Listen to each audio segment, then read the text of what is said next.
Hey guys, tonight we're going to embark on a rather ambitious, and let's be honest, slightly bizarre self-improvement project.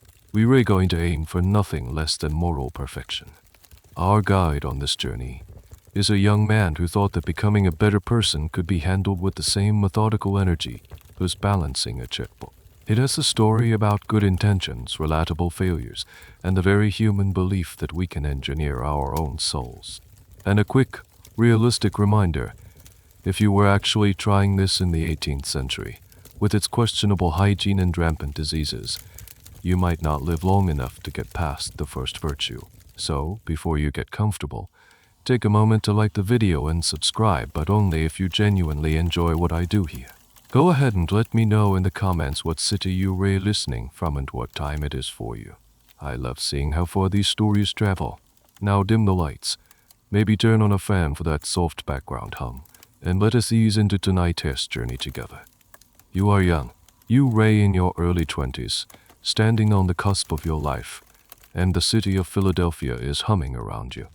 It is not the grand historic place it will one day become. Right now, it is a bustling, muddy, ambitious colonial town, smelling of coal smoke, horses, and the nearby Delaware River. And you fit right in because you are also bustling and ambitious. You're a printer, a thinker, an inventor in the making. You have a sharp mind, a quick wit, and a deeply rooted desire to make something of yourself. But there is a nagging feeling, a persistent whisper in the back of your mind. You have flaws. You know you do. You can be argumentative, sometimes for the sheer sport of it. You enjoy a good joke, occasionally at someone else's expense. You have a temper that can flare up, and you are not always as disciplined with your time or your money as you do like to be. These aren't catastrophic failings. They're the common garden variety imperfections of being human. But for you, in this particular moment in history, they feel like problems that can be solved. This is the age of reason, the Enlightenment. The air is thick with the idea that humanity can be improved, that systems and logic can be applied not just to science and government, but to the very fabric of a person's character. If Isaac Newton could map the heavens with laws and formulas, why can't you map your own soul? This idea doesn't just appear out of thin air. It is nurtured in the cozy, candlelit meetings of your secret club, the Junto.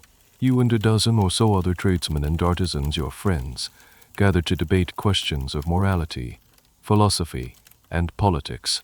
You call it a club for mutual improvement. In these meetings, you discuss how to be better citizens, better businessmen, and better men. It is here, amidst the earnest conversation and shared desire for self-betterment, that your grand, peculiar project begins to take shape.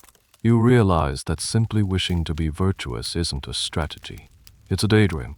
You need a method, a system. You are, after all, a man of practicalities. You work with lead type and oil presses.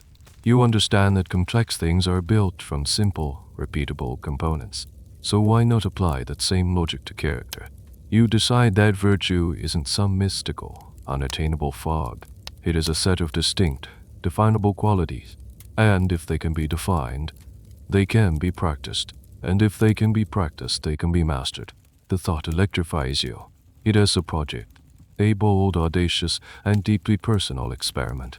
You will create a checklist for becoming a better human being. Historians still debate the true motive behind this quest. Was it a pure philosophical desire to achieve personal enlightenment and live a more noble life? Or was it also an incredibly savvy piece of personal branding? You are a young man trying to build a reputation in a small city where trust is currency. A man known for his integrity, discipline, and sincerity would surely find more success in business and public life. Perhaps the beauty of the project is that it was both a sincere attempt at self-improvement that also happened to be a brilliant career move. You don't see a conflict between the two. Improving yourself and improving your station in life feel like two sides of the same well-minted coin. And so, the decision is made. You're not going to leave your character to chance, to the whims of mood or temptation. You are going to take control. You will engineer your own morality. You feel a surge of optimism, the clean, quiet thrill of a new beginning. You imagine yourself in the future, calm, deliberate, respected, and, above all, good. The path forward seems clear. All you need now is to draw the map. You need to sit down and create that ultimate list, the blueprint for a perfect eyeball man. The city greets you each morning with a symphony of industry. The clatter of wagon wheels on cobblestones where they exist in the dull thud of them, sinking into mud everywhere else. You step out of your lodgings near High Street, what will one day be called Market Street, and the air is already busy. You can hear the rhythmic clang of a blacksmith's hammer down the block, the calls of vendors selling oysters and peppers, and the lowing of cattle being driven to slaughter. You are a part of this city's metabolism, a vital organ in its striving body. You pull your coat a little tighter. This is your world, and you are determined to conquer it, not with a sword, but with a composing stick and a well-reasoned argument. You are a transplanter. You were born into Philadelphia as quiet, Quaker-influenced society. You fled to it. You escaped a stifling apprenticeship under your own brother in Boston. Arriving here just a few years ago was a runaway, with only a few coins in your pocket and 3 puffy rolls of bread for sustenance. That story of your arrival disheveled, hungry, walking aimlessly is a private touchstone for you. It is a reminder of how far you've come, and how much was left to chance. Now, you are no longer a destitute boy. You have your own printing business, or at least the beginnings of one. You have partners. You have prospects. That desperate uncertainty of your arrival has been replaced by a simmering, controlled ambition. You've proven you can survive. Now you want to prove you can thrive, and on your own terms. This desire for control, for a life guided by design rather than by accident, is the engine of your grand project. The streets you walk are a perfect illustration of the problem. They are a mess. There is no formal sanitation department, no regular street cleaning. Household waste is often just tossed into the gutter. When it rains, the upaved sections turn into a soupy, treacherous mire. Simply getting from your home to your print shop without soiling your stockings is a daily strategic challenge. You look at this chaos and you don't just see mud. You see an unsolved problem, an inefficiency. It is a small-scale reflection of the untidness you perceive in your own character. And just as you've started thinking about practical ways to improve the city, like organizing volunteer fire brigades or paving the streets, you are applying the same engineering mindset to yourself. Life in Philadelphia is a strange mix of rugged frontier practicality and high-minded intellectual curiosity. It's a place where you can discuss the philosophies of John Locke with your friends at the Jun to one evening, and then spend the next morning hauling heavy reams of paper and mixing foul-smelling ink with your own hands. You don't see a contradiction here. In fact, your work informs your philosophy. Setting type is a meticulous, orderly process. You pluck each tiny metal letter from its designated compartment in the type case, place it upside down on your composing stick, and painstakingly build lines, paragraphs, and pages. One mistake, dropped letter, a misspelled word can mar the entire work. It requires patience, precision, and a constant eye for error. This daily discipline seeps into your thinking. If you can impose such perfect order on a block of text, why not on a block of time? Why not on a human soul? One of the odd, forgotten details of your life is just how much time you spend thinking about thinking. Some historians argue that your relentless focus on self-improvement was a natural extension of your deist beliefs of faith in a creator who set the universe in motion with rational laws and then stepped back, leaving humanity to perfect itself using the gift of reason. Others suggest a more pragmatic motivation, that you were of your status as an upstart and knew that a reputation for impeccable virtue was your most valuable asset. The truth, as you experience it, is likely somewhere in the middle. You genuinely believe in the goodness of the project, but you are also keenly aware that it is good for business. Being seen as industrious and honest is the 18th century version of having a 5-star rating. So as you navigate the lively, chaotic streets, you are not just going to work. You are gathering data. You observe the merchant who haggles too aggressively, the politician who promises too much, the friend who talks too much. You see them as living examples of virtues neglected. You see their small failings as inefficiencies, bugs in their personal operating systems, and you resolve to write better code for yourself. The crisp autumn air feels charged with possibility. The decision you made in the abstract now feels real and urgent. By the time you reach the familiar scent of your print shop, the plan is no longer just a philosophical notion. It is a concrete task. The day's work of printing pamphlets and almanacs awaits, but your mind is already on a more personal publication. Tonight you will stop just thinking about it. You will take out a fresh sheet of paper, dip your quill in ink, and begin to write the list that you hope will change your life forever. The day's work is done. The heavy, greasy work of printing, of lifting lead type, of wrestling with the press is over, and the quiet of evening has settled over your rented room. Outside, the sounds of Philadelphia are softening. The cacophony of commerce has faded into the occasional rumble of a lone cart, the distant barking of a dog, and the lonely call of the night watchman announcing the hour. The city is going to sleep, but your mind is wide awake, buzzing with the energy of your new resolution. This is the moment. You clear a space on your wooden desk, pushing aside account books and scraps of paper. You light a fresh candle, its small, steady flame pushing back the shadows. You take out a clean sheet of paper, a valuable commodity, and an inkwell. You trim the nib of your quill with a small, sharp knife until it is perfect. This isn't just a to-do list. It is a to-be list. And you approach it with the same seriousness you would a legal contract. Where do you even begin? How do you distill the whole of human morality into a checklist? You don't just invent it from scratch. You are a voracious reader. Your mind is a library of the books you've consumed, the classics, the works of Enlightenment thinkers, the moral philosophies you be debated with your friends at the Jantu. You've seen many lists of virtues before, in religious texts and philosophical treatises, but they always felt incomplete or impractical. Some had too many virtues, making them unwieldy. Others had too few, leaving gaps in the moral armor. And many were defined with a vague, preachy loftlines that offered little practical guidance for a young man trying to run a business. You decide your list will be different. It will be practical, comprehensive, and clear. You begin to write, not just the names of the virtues, but what they mean to you in concrete, actionable terms. This is a key part of your method. You re not just writing temperance, you re adding a specific, personal directive.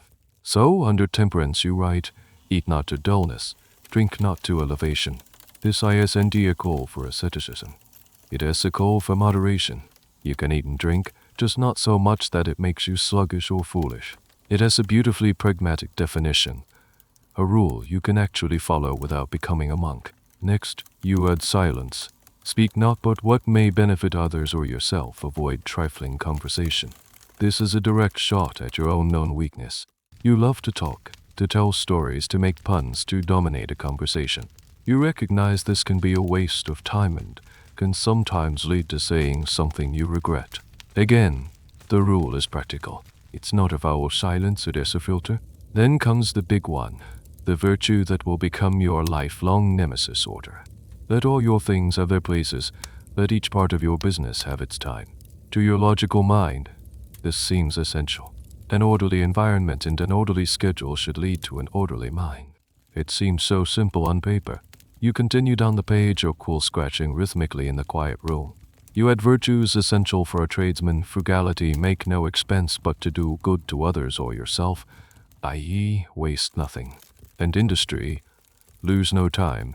Be always employed in something useful. Cut off all unnecessary actions. These are the cornerstones of building wealth and reputation. Then come the social virtues, the ones that govern your interactions with others. Sincerity, justice, and moderation. You pause looking at the list. It is good, but it feels like something is missing. You add cleanliness.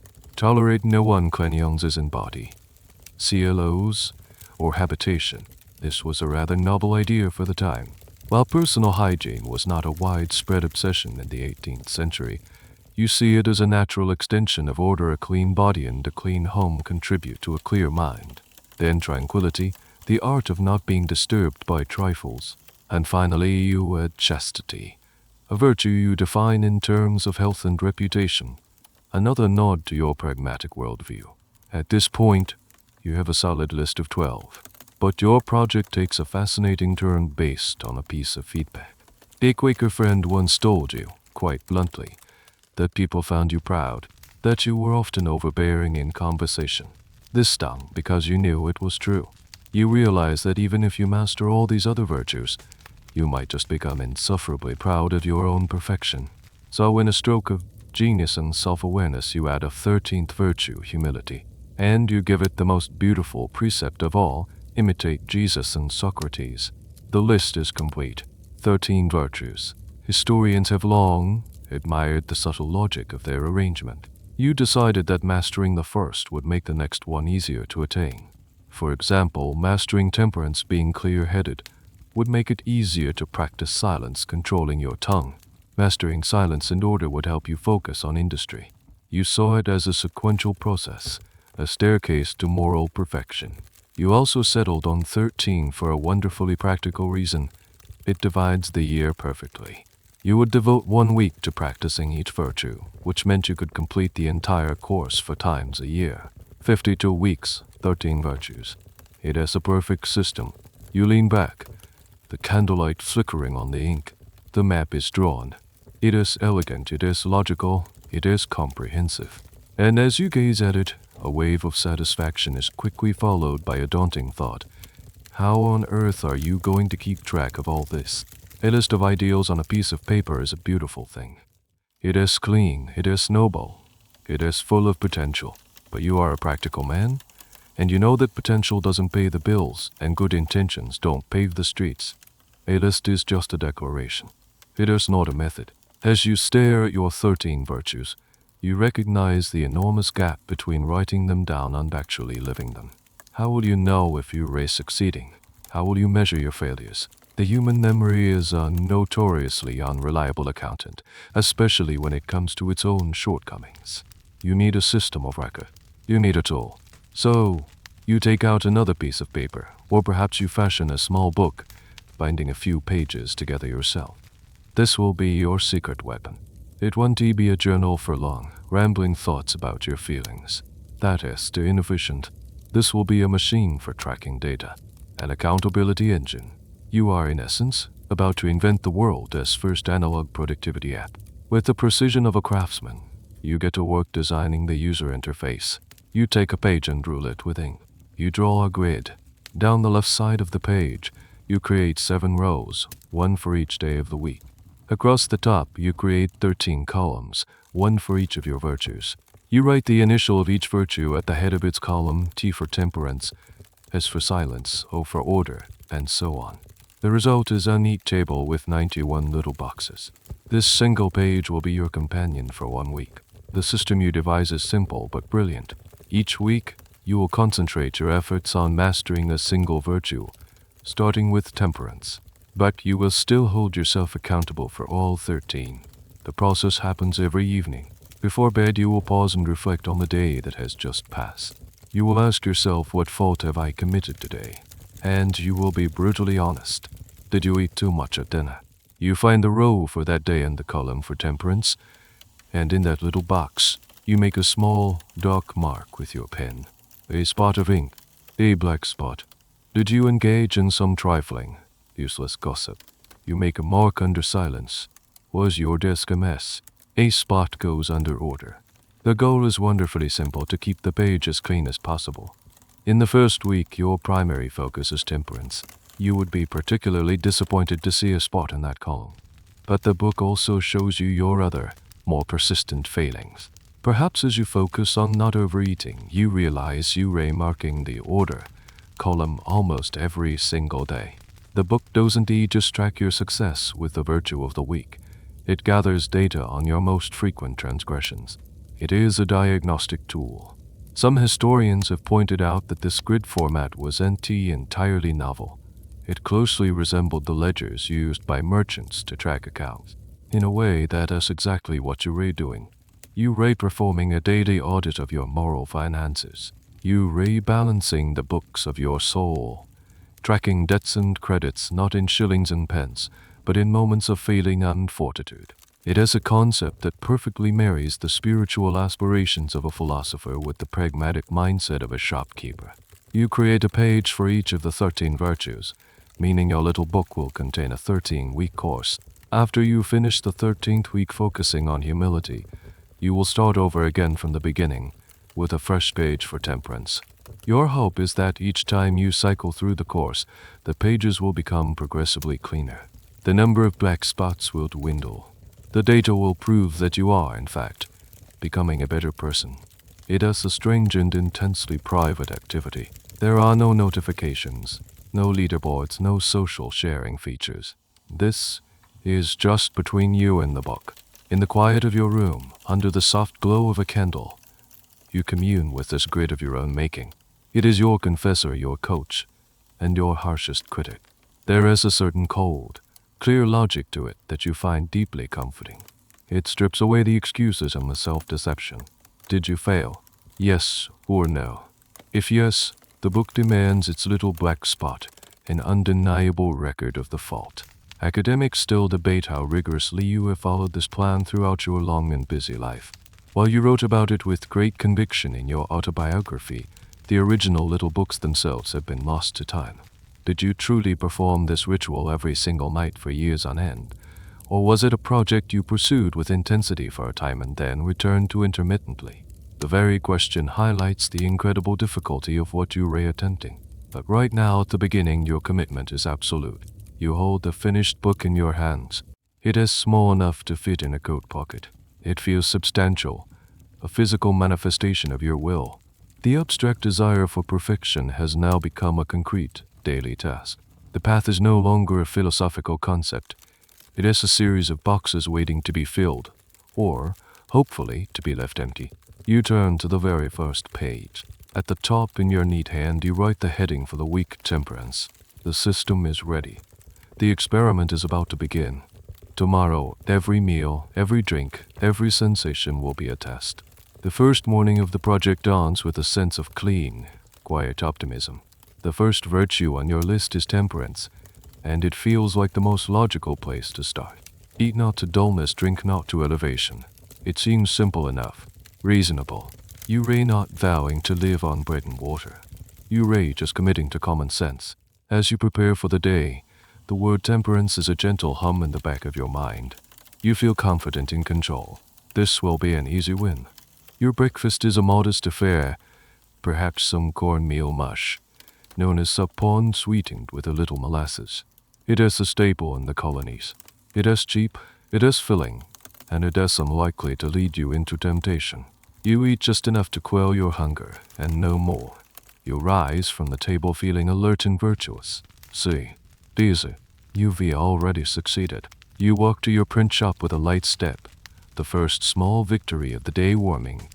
You like the morning sun, but the day unfolds, and with it, the complexities of your seemingly simple rule.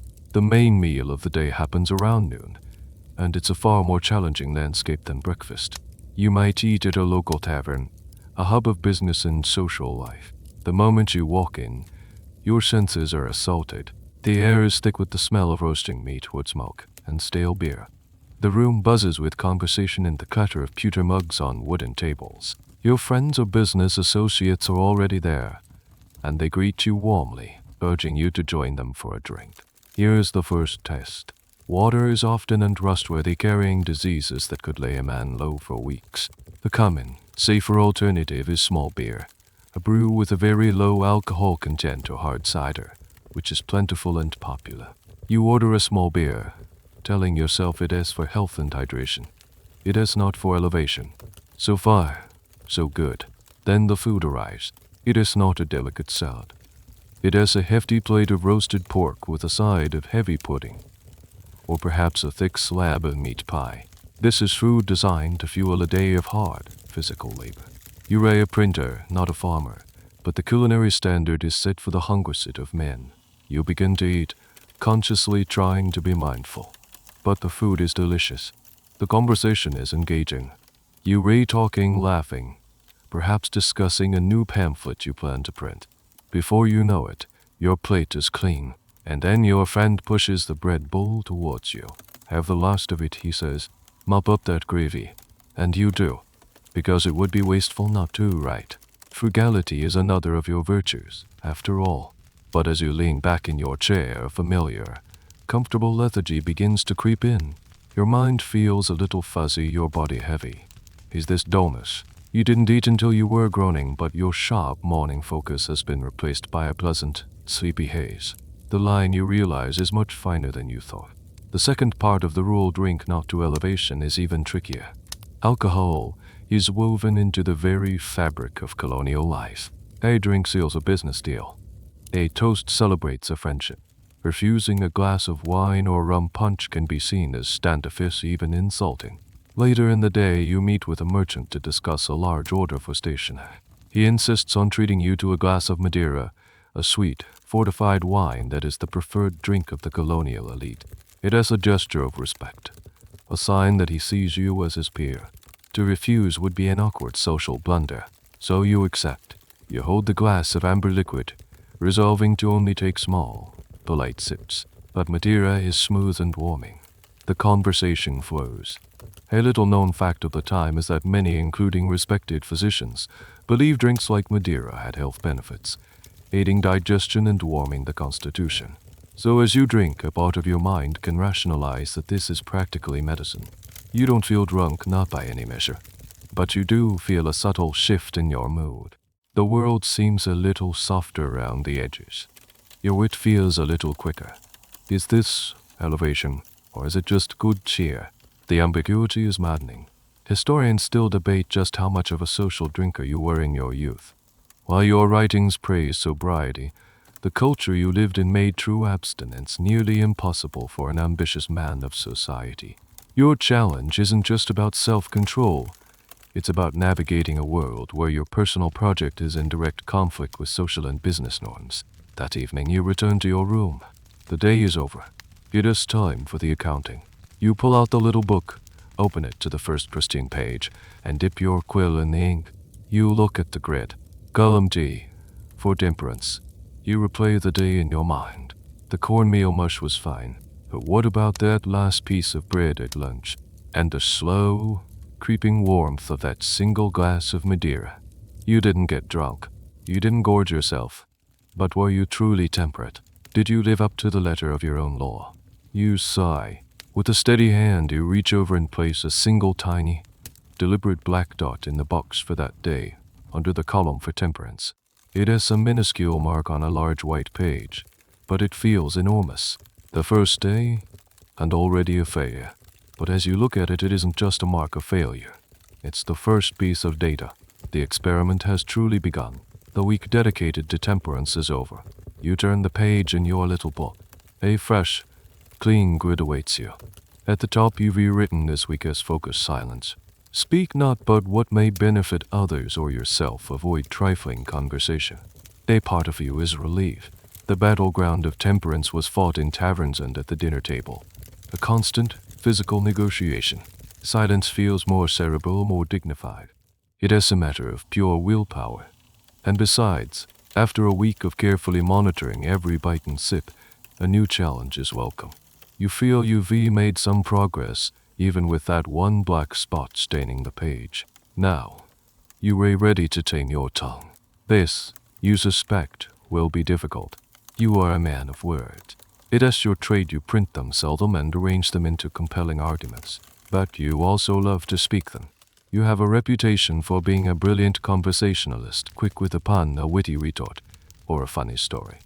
It is how you connect with people, how you persuade them, how you charm them. Now you've made a rule to turn off that part of yourself unless it serves a direct, beneficial purpose. You resolve to be more like the wise owl and less like the chattering magpie. The first test comes quickly. In your print shop, a customer is waiting for his order of handbills. To pass the time, he starts recounting a delicious piece of local gossip about a well-known merchant and a recent business deal gone sour. It is a juicy story, full of speculation and mild scandal. Your apprentices lean in, pretending to be busy but listening with open ears. The old you from last week would have jumped right in. You would have added a detail you'd heard, asked a probing question, or offered a clever analysis of the situation. The air crackles with the temptation to participate in this universal human ritual of trifling conversation. Instead, you bite your tongue. Literally, you press your lips together and focus with intense, almost theatrical concentration on setting a line of type. You nod politely at the customer, offering non-committal hums of and is that so? The man getting no fuel for his fire soon trails off, collects his handbills and leaves. Your apprentices glance at you, a little confused by your uncharacteristic quiet. You feel a surge of victory. It was hard, but you did it. You avoided trifling conversation. But you also feel a pang of something else. The shop feels a little duller, the human connection a little thinner. The true crucible for this virtue is the meeting of the Janta Club. Here, conversation isn't trifling, it is the entire point. The purpose is to debate, to learn, to sharpen each other as minds. But your role forces you to analyze every sentence before it leaves your mouth. Is this comment I am about to make truly beneficial? Or am I just trying to sound smart? Am I trying to help the group understand the topic better? Or am I just trying to win the argument with a clever turn of phrase? During a debate about the nature of currency, one of your friends makes a point that you know is flawed. You have a brilliant, devastatingly funny analogy ready in your mind that will not only expose the flaw, but also get a big laugh from the whole group. You open your mouth to speak and then you stop. The analogy is witty, but is it kind? Is it necessary? Will it benefit your friend to be so publicly and humorously dismantled? You hesitate. The moment passes. Someone else makes a more straightforward, less entertaining counter-argument. The conversation moves on. You kept your silence, but you feel a sense of loss. You withheld not just a comment, but a piece of your personality. Historians still debate whether your famous was a natural personality trait you struggled to contain, or a carefully cultivated tool for networking and winning people over. Was your knack for a good story and a quick joke a trifling flaw, or was it a key part of the charisma that would eventually make you a world-renowned diplomat? In your quest for silence, you are wrestling with this very question. You're trying to separate the useful speech from the merely entertaining, and you're rediscovering that the line between them is often blurry. By the end of the week, you feel strained. You've become a master of the thoughtful pause and the non-committal nod. But your friends are starting to notice. At dinner one night, a friend claps you on the shoulder and asks if you're feeling all right, noting that you've been awfully serious lately. Your attempted virtue is being perceived as melancholy. That night you sit with your little book, the evening ritual. You look at the column for S. You think back over the day. You successfully avoided the gossip in the morning. Good. You held back that cutting remark at the Jan too. Also good. But then you remember being short with an apprentice because you were so focused on not engaging in chatter. That was beneficial to others. You think about your friend's concern at dinner. Your silence created a different kind of social awkwardness. With a sigh of frustration, you make a mark, a black spot for silence. And as you look at the grid, you notice another problem. While you were so intensely focused on your words, you let your desk become a chaotic pile of paper and books again. With another sigh, you lean over and make a mark in the column for O. Order. You stare at the two new spots. This is more complicated than you thought. It's not just a checklist. It's an ecosystem. Taming one virtue can cause another to run wild. And you're left with the unsettling question, if you strip away all the jokes, the stories, and the trifling chatter, who is left? You turn the page once more. The week of strained, watchful silence is behind you. Now, you face the mountain.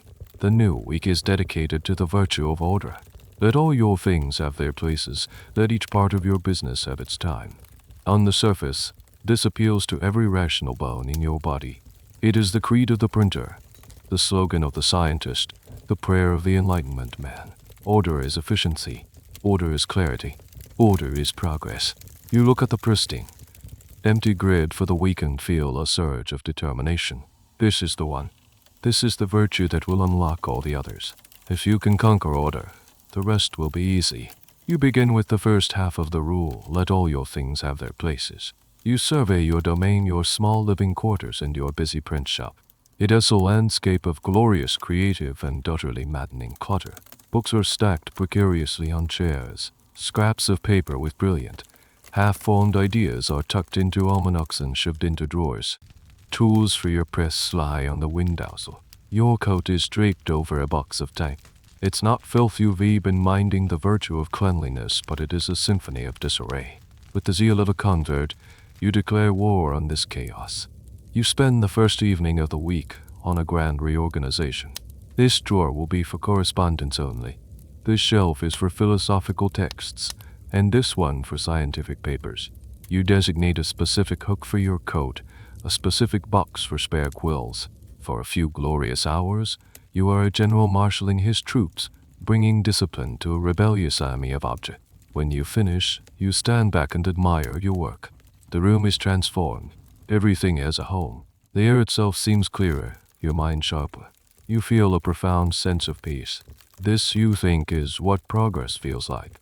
The next morning, you wake up in your newly organized room and the feeling of serene control continues. You find your clothes easily. Use it at your clean desk to plan your day. This is going to work. But then you get to the print shop, and reality, in all its messy glory, intervenes. A rush job comes in an urgent order for 50 posters announcing a town meeting. The deadline is tight. You and your apprentices fly into action. You are grabbing type, mixing ink, cutting paper.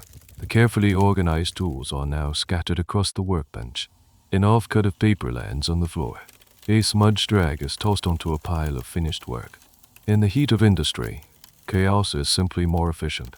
You meet the deadline, the customer is happy, and you've made a good profit. But as the adrenaline fades, you look around the shop. It looks like a hurricane has passed through. Your beautiful system of order has been sacrificed at the altar of industry and frugality. The second half of the rule, let each part of your business have its time, proves to be even more difficult. You create a schedule. It is a masterpiece of temporal engineering. 800 a.m. to 1200 p.m. work at the press. 1200 p.m. midday meal and rest. 100 p.m. to 500 p.m. accounts, correspondence, and shop management. 500 p.m. onwards, study and self-improvement. It looks perfect on paper. At 11:45 a.m. on the first day, just as you were preparing to wrap up your press work, a potential new client walks in.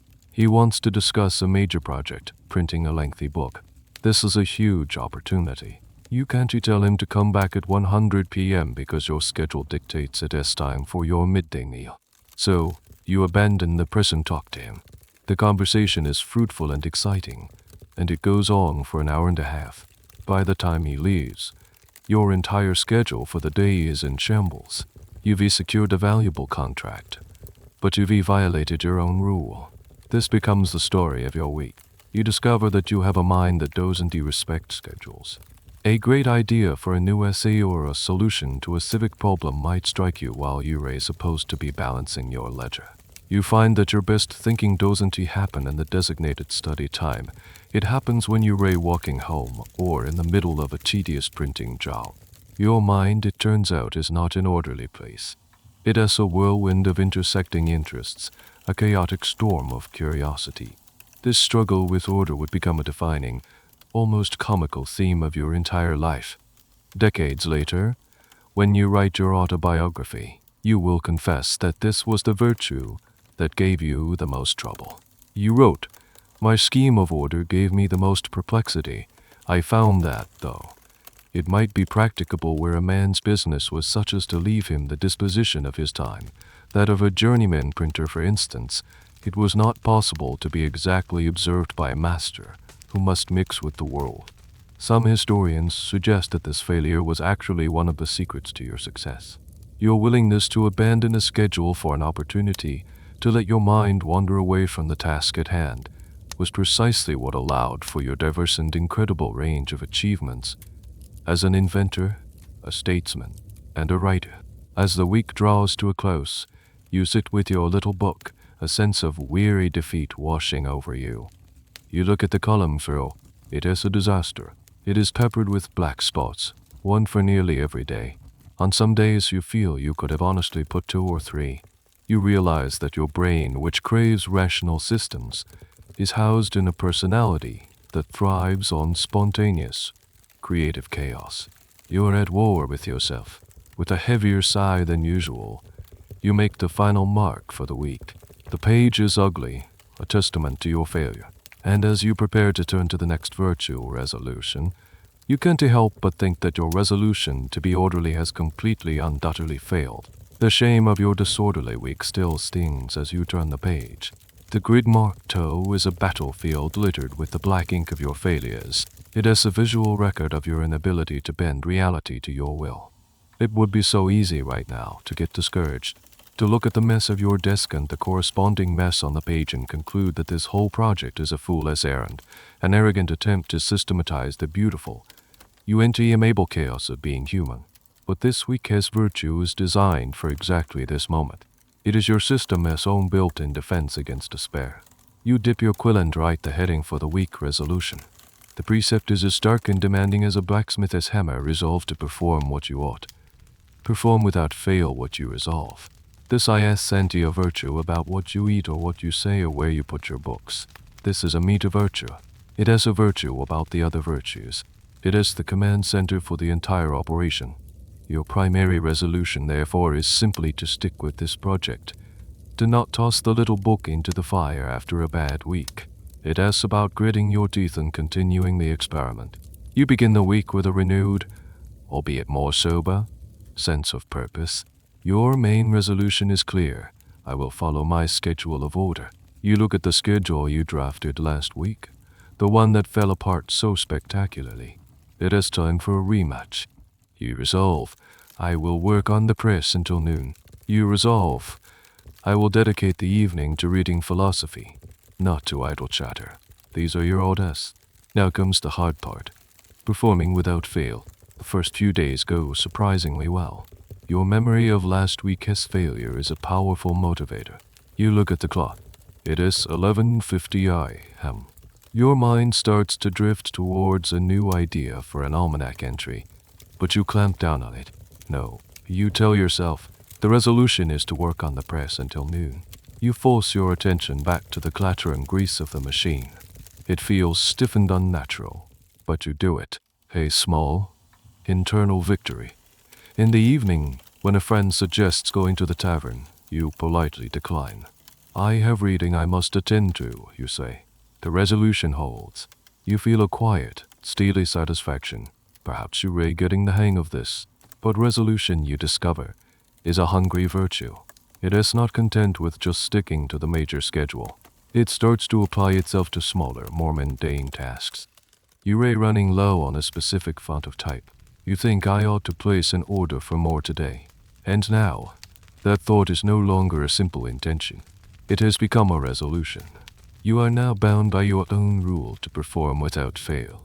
Suddenly your day is filled with a dozen of these self-imposed contracts. I resolve to fix that loose handle on the door. I resolve to write that overdue letter to my sister. I resolve to clean the ink off this roller before I go home. This is where the trouble begins. Your mind, which you are trying to tame, is an incredibly efficient factory for autis. It constantly identifies problems that need fixing and tasks that need doing. A weird little historical detail is that your definition of ought is largely self-determined in a world where what one ought to do was often dictated by the church or by rigid social tradition. Your project is a quiet declaration of rational self-governance. You are deciding your own moral and practical obligations. But in doing so, you've made yourself a very demanding boss. Historians often wonder about the psychological pressure of this system. Did this constant, unyielding demand to perform without fail forge a man of unparalleled discipline? Or did it create a background hum of anxiety? Was every unfulfilled intention, no matter how small, a source of private guilt? The text of your autobiography presents it as a noble struggle, but living it day by day must have been exhausting. By the middle of the week, you feel the strain. A shipment of paper arrives, but it is the wrong size. Your resolution was to print 20 pages of a pamphlet today. That is now impossible through no fault of your own. Does this count as a failure? You resolved to speak only beneficial things, but you let out a curse of frustration when you saw the paper. That is another failure. Your resolutions are colliding with the friction of the real world, a world that doesn't care about your little book or your personal quest for perfection. That evening, you sit down for the nightly accounting. You look at the column for R. You successfully stuck to your main work schedule. That is a win. But you didn't fix the door handle, and you didn't write the letter to your sister, and you certainly didn't finish the pamphlet. Are those failures of resolution, or were they impossible tasks? The rule says perform without fail, which leaves no room for excuses. With a sigh, you add a black spot. You are failing, but you are also learning. You are learning that the act of resolving is a skill in itself. Perhaps the key is to be more careful about what you resolve to do in the first place. You look at last week's enemy, the messy desk. It is still there, a monument to your ongoing struggle with order. You've been resolving to clean it up every day this week, and every day you've put it off. You look at the mess, then at your little book. Tonight you think, I will perform this without fail. You get up and with a sense of grim determination, you begin to sort the papers and put the books away. It is a small act, but under the gaze of resolution it feels like a major battle. You are tired, but as you finally place the last item in its proper place, you don't feel pride. You just feel a quiet sense of completion. You did what you ought to do. You return to your book. The desk is clean now, but the failure to do it earlier still hangs in the air. The black spot for the day remains, but now it feels different. It is not just a mark of failure. It is a lesson paid for in willpower. The grim determination of resolution week gives way to a new focus, one that feels much more grounded in the tangible world of commerce and survival. You turn the page in your little book, leaving behind the abstract battles of willpower, and write the heading for the week, frugality. The rule is simple and direct, a motto for any aspiring businessman. Make no expense but to do good to others or yourself, i.e., waste nothing. This isn't just about saving money, it's a philosophy of value. Every penny spent, every resource consumed, must have a purpose. In the bustling, often wasteful world of 18th century Philadelphia, this is a radical act of mid-nonsense. This virtue feels more like a game than a chore, especially at the start. You are young, not yet wealthy, and every shilling saved is a victory. Your mind, which struggled to impose a rigid schedule on your time, is perfectly suited to this kind of creative problem solving. Frugality isn't about deprivation, it's about optimization. How can you achieve the same result for less cost? You start with your personal expenses. You re-examine your diet. While last week's battle with temperance was about quantity, this week is about cost. You discover that you can be perfectly well nourished on a much simpler, cheaper diet. You experiment with vegetarianism, not for any ethical reason, but because you find that meat is expensive and that a meal of potatoes, biscuits, and water leaves you with a clearer head for study, a perfect example of one virtue supporting another. Your landlady is baffled, but your wallet is heavier. Then you turn your frugal eye to your business. The print shop is a place where small wastes can add up to a significant loss. You start looking at everything through the lens of your new rule. Paper is expensive. Do you really need such wide margins on that pamphlet? Or can you adjust the type to fit more words on a single, costly sheet? You begin to see wasted space as wasted money. A little-known fact about your printing career is your reputation for this kind of efficiency. You were known for fitting a surprising amount of text onto a page without it looking cramped, a skill that gave you a competitive edge. Ink is another area for improvement. You and your apprentices mix it yourselves, a messy process involving certain linseed oil. Are you mixing too much at a time, leaving a crusty, unusable remainder at the bottom of the pot? You implement a new system, mixing smaller batches more frequently. It's more work, but it wastes nothing. You even look at the stubs of candles. Do you throw them out when they get too small to stand on their own? No. You collect them, melt them down, and make a new ugly, but perfectly functional candle from the scraps. This isn't just about saving pennies, it is a mindset. It is the physical manifestation of your rule, waste nothing. This philosophy extends beyond your own life and into your civic-mindedness. You look at your fellow Philadelphians. You see them paying a private watchman a hefty sum to patrol their small section of the street at night. It is inefficient. Most of that time, the watchman is simply idle. You propose a better system, a city-wide, publicly funded watch, where each man is assigned a larger area, but the cost is shared by everyone. It has a more effective service for a fraction of the individual cost. Your frugality isn't just about hoarding your own resources, it is about making the entire community more efficient. But living as a frugal man in a society driven by status and appearance has its challenges. One afternoon, you're discussing a potential partnership with a wealthy investor. He's dressed in a fine coat with silver buttons and lace cuffs. You are wearing your perfectly clean but simple, well-worn wool coat. Does your plain appearance project overconfidence, or does it make you look like a man who isn't successful enough to afford better? In a world where your clothes are a billboard for your station in life, is your frugality an asset or a liability? Historians still debate this. While your Pooh Richard's almanac would one day make thrift Guinness a celebrated American value, at this moment you are an outlier. You are choosing purpose over prestige, and it's a social gamble. The true test comes when you find something you genuinely want. A new book arrives from London, a scientific treatise you've been desperate to read, but the price is steep. It is an indulgence. According to your rule, you have to ask, is this expense to do good to yourself? Does feeding your mind count, or is it an unnecessary luxury? You wrestle with the decision. Buying it violates the spirit of simple living, but not buying it feels like starving your greatest asset, your mind. You stand in the bookseller's shop, the heavy volume in your hands, the smell of paper and leather filling your senses. That night, it's time for the accounting. You look at the column for F. Did you waste anything today? You think about the candle stubs you salvaged, the paper margins you narrowed. You feel a sense of pride. But then you look over at your desk, where the expensive new book lies. You decided to buy it. You reasoned that knowledge was an investment, not an expense. But a small, nagging part of you wonders if you were just making a sophisticated excuse to get what you wanted.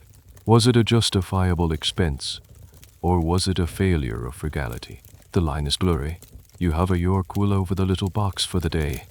For the first time this week, you are genuinely unsure if you have succeeded or failed. With a hesitant hand, you decide to give yourself the benefit of the doubt. You leave the box empty, but the uncertainty lingers. Perhaps the hardest thing to account for is your own rationalization. After a week of meticulously counting pennies and repurpose-swapping candle stubs, you turn the page to a virtue that feels like a natural extension of frugality. It is not about what you save, but about what you do with the time your savings have bought you. You write the week S heading in your little book industry. The rule you've set for yourself is a war cry against idleness. Lose no time. Be always employed in something useful. Cut off all unnecessary actions. This virtue is the engine that powers your ambition. It is the promise that you will not just be busy, but be busy with a purpose. The city of Philadelphia is already a deeply industrious place. It is a city built by people who work. From the shipwrights at the docks to the weavers in their homes, the prevailing ethos is one of constant, productive labor. But you aim to take it to another level. You not just going to work hard, you going to work smart. Your goal is to eliminate every wasted moment from your day, to turn your life into a seamless flow of useful activity. Your day becomes a masterclass in time management. You wake up early, not just to get a head start, but because lying in bed past the moment of waking is a form of lost time. As you eat your frugal breakfast, you're not just eating, you're reading a book propped up in front of you. You are, in effect, multitasking your self-improvement. While walking to the print shop, you're not just walking. You're mentally composing an article for your newspaper, or rehearsing an argument you plan to make at the next junta meeting. Every moment must be filled. In the print shop, your industry becomes a legendary spectacle. You're not just the boss who gives orders. You're the first to arrive and the last to leave. You push a wheelbarrow full of paper through the streets yourself, not just to save the cost of hiring a porter, frugality, but to demonstrate to your neighbors and clients that you are a man who is not afraid of hard work. This becomes a cornerstone of your public image. People see you working before they reawakened long after they've gone home for supper. They might think you a little odd, but they know you reliable. They know you will get the job done. This relentless pace takes a toll. You cut out almost all leisure that doesn't have a useful purpose. A quiet walk by the river, unnecessary action. A game of checkers with a friend. A waste of time unless you're using it to build a strategic business relationship. You are optimizing your life for productivity, but you are also stripping it of its soft edges, of the quiet fallow moments where creativity can often unexpectedly bloom. One of the most curious, and somewhat controversial, aspects of your industriousness is how you apply it to your reading. You are one of the most well-read men in the colonies, but you don't read purely for pleasure. You process books. You read with a pen in hand, making notes in the margins, creating summaries and extracts of the most useful passages. You're not just enjoying a story or an argument, you're reminding the book for actionable intelligence. Some historians argue this is the key to your polymath genius. You were able to absorb and synthesize vast amounts of information. Others might say you missed the simple joy of getting lost in a narrative. Was your approach to knowledge a highly efficient system, or did it turn the beauty of literature into just another resource to be exploited? The real challenge of industry comes not during the workday, but in the moments in between. The unnecessary actions you resolve to cut off are often the very things that make life pleasant. One afternoon, you pause your work to look out the window. A puppeteer has set up on the street corner, and a small crowd of children and adults has gathered, their faces full of delight. To stand and watch for even 5 minutes would be to lose time. It serves no practical purpose. It does not grow your business or improve your mind. Your rule is clear. You must turn away from the window and get back to setting type. You force yourself to do it, but a strange sense of melancholy washes over you. You are building a successful life, a virtuous life, but is it a joyful one?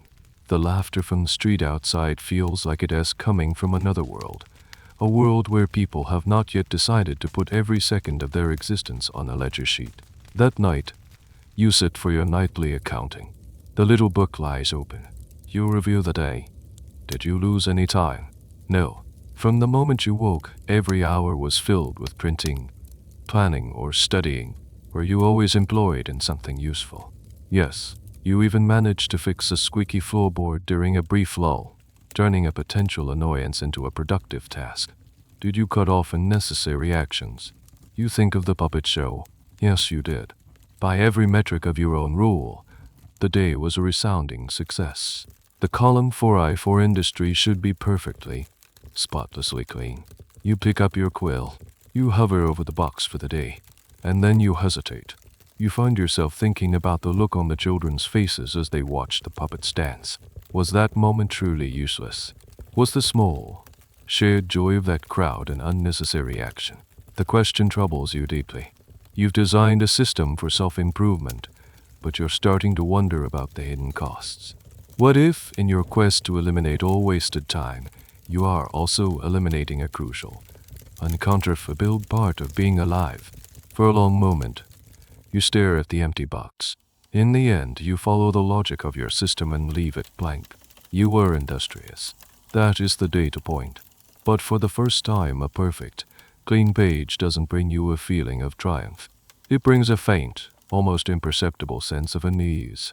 The hum of constant activity from the week of industry fades into the background as you turn to a new, more subtle challenge.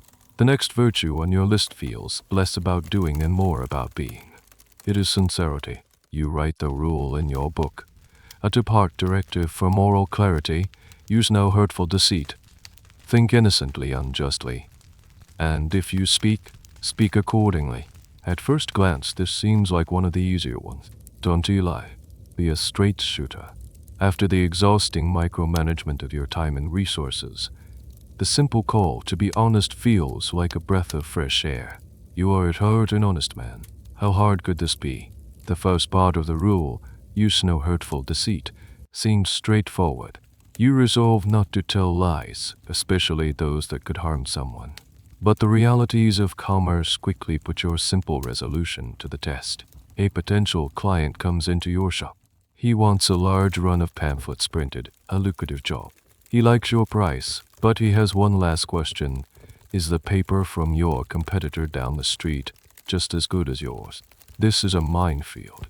You happen to know that your competitor recently received a shipment of excellent paper from the same supplier you use.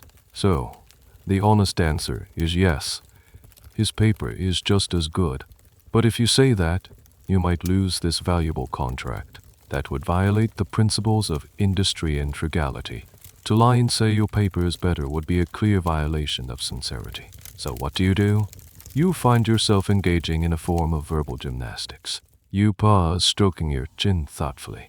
Sir, you say, I have not inspected my competitor as latest stock myself, so I cannot speak to its quality. What I can tell you is that I stand behind the quality of my own paper completely. I guarantee it will meet your satisfaction. Every word you said is true. You haven't inspected his paper. You do stand behind your own. You haven't used any deceit. But have you been sincere? You lead the customer to inferiority without actually claiming it. You dodged the truth without technically lying. It's a clever solution, and it secures you the contract. But as the customer leaves, pleased with your apparent confidence, you feel a flicker of unease. You followed the letter of the law, but the spirit feels bent. The second half of the rule is where the real difficulty lies. Think innocently, unjustly. And if you speak accordingly. This is a profound challenge. It is not just about what comes out of your mouth. It is about the state of your mind before you speak. It demands that your inner thoughts be pure, and your words a direct, unfiltered reflection of them. The crucible for this is, once again, the junta meeting. A dear friend, a man you respect, proudly presents a new scheme he has devised for a public library. As he lays out his plan, you see a half-dozen critical flaws in his reasoning. Your first immediate, innocent thought is, this is a terrible plan. It is impractical and will never work. According to your rule, you should now speak this thought. But to do so would be cruel and discouraging. It would violate the virtue of silence, which forbids speech that doesn't benefit others. So you are caught in a paradox. To be truly sincere, you must speak your thought. But your thought is uncharitable, and speaking it would be unkind. Therefore, your only option is to change your initial thought. You must force yourself to stop thinking, this is a terrible plan, and start thinking, my friend has a noble goal. But his method has some challenges that need to be addressed. This is a monumental act of mental discipline. It's no longer about biting your tongue. It's about re-engineering the thought before it even forms. You wait your turn to speak and say, the idea of a public library is a magnificent one for this city. I wonder, have you considered how we might address the issue of book returns from borrowers who live far outside the city center? You have been gentle, constructive, and helpful. But were you truly sincere, in the radical sense you intended? Was that your first thought, spoken accordingly? Historians sometimes note that your commitment to sincerity was quite countercultural. The 18th century, particularly in polite society, was an age of artifice. Compliments were elaborate, letters were flowery, and directness was often considered crude. Your project to strip communication down to its innocent and just core was a departure from this norm. Was it a revolutionary attempt at authentic human connection, or was it a highly effective, if somewhat calculated way of building a reputation for being a man of unshakable integrity? The debate continues. That evening, the ritual with the little book feels more like a philosophical interrogation than a simple accounting. Coemis, did you use hurtful deceit? No, you skillfully avoided it. But did you think innocently, unjustly, and speak accordingly? You think of the negotiation for the pamphlet job. Your thoughts were not innocent. They were competitive and strategic. You think of the junta meeting. Your speech was not a direct line from your initial thought. It was a heavily edited and revised version. You realize that sincerity isn't a simple switch you can flip. It is a constant, exhausting negotiation between honesty, kindness, strategy, and social grace. With a sense of weary frustration, you put a black spot in the column. You didn't tell a single lie all day, yet you feel you failed the test completely. The internal wrestling match with sincerity leaves you feeling mentally bruised. It was a week spent navigating a hall of mirrors, questioning your own thoughts and intentions. As you turn the page in your little book, you met with a challenge that feels, at least initially, more solid and external. This week, you've decided to tackle two virtues at once, as they seem to you like a matched pair, a bridle and a rein for guiding your actions in the world. You write them at the top of the page, justice and moderation. The rules are clear. For justice, wrong none by doing injuries, or omitting the benefits that are your duty. For moderation, avoid extremes, forbear resenting injuries so much as you think they deserve. You see them as partners. Justice is the engine, it tells you what to do. Moderation is the governor, it tells you how to do it. Justice demands action and moderation counsels restraint. You have a feeling this is going to be a very delicate balancing act. Your reputation as a fair and reasonable man is growing in Philadelphia. It is an unspoken asset, more valuable than the press in your shop. And because of this reputation, justice doesn't wait long to test you. It arrives one afternoon in the form of two of your neighbors, standing in the street outside your shop. Their faces red and their voices loud enough to curdle milk. One is a baker, a stout man named Miller. The other is a tailor, a thin, perpetually worried-looking man named Thompson. And they are at war over a pig. Miller's pig, it seems, has escaped its pen, wandered into Thompson's garden, and feasted upon his prized cabbages, which he had been cultivating with obsessive care. Thompson is demanding an exorbitant sum in damages, not just for the value of the cabbages, but as a punishment for Miller's negligence. Miller is refusing to pay a shilling, claiming Thompson's fence was rotten and that it was an act of God, not a cry. They are deep in the land of extremes, and they have come to you to be their judge. Here is the perfect storm for your two virtues. Your duty, the benefit you must not omit, is to help your neighbors resolve this. That is justice. But their raw anger, their desire for vengeance and vindication, is the very extreme that moderation commands you to avoid. The old you, the one who loved the sport of an argument, might have enjoyed this. You would have cleverly cross-examined them, exposed the logical flaws in their positions, and declared a decisive winner, proving your own intellectual superiority in the process. But this week, your task is different. You invite both men into the relative quiet of your print shop. You let them tell their stories, interrupting as little as possible. You listen to Thompson's detailed, almost poetic description of his ruined cabbages. You listen to Miller's angry defense of his pig as character. You absorb their fury without reflecting it. This is the first and hardest step of moderation, to forbear resenting the injury on their behalf. You, Dante, take a side. You become a calm, quiet space in the middle of their storm. This informal role as a neighborhood adjudicator is a fascinating, little-remembered part of colonial life. Before complex legal systems were accessible to the common person, disputes like this were oft unsettled by appealing to a respected member of the community. Your print shop becomes a temporary, makeshift courthouse. It has a raw, personal form of justice, based not on abstract laws, but on the trust your neighbors have placed in your character. When they have finally exhausted their initial rage, you begin to act. Mr. Thompson, you say calmly, your loss is unfortunate, and your anger is understandable. You validate his feeling, but not his extreme demand. Mr. Miller, you say, turning to him, your responsibility for your animal is clear. You state a simple fact of justice. Then you propose a solution born of moderation. You suggest that Miller pay Thompson not the punitive amount he demands, but a fair price for the cabbages, a price you help them calculate based on market rates. And then you add a second part. You suggest that tomorrow Miller will help Thompson repair his fence to prevent future incursions. The goal lies anti-victory. It is a restored peace. It is not just about settling the debt.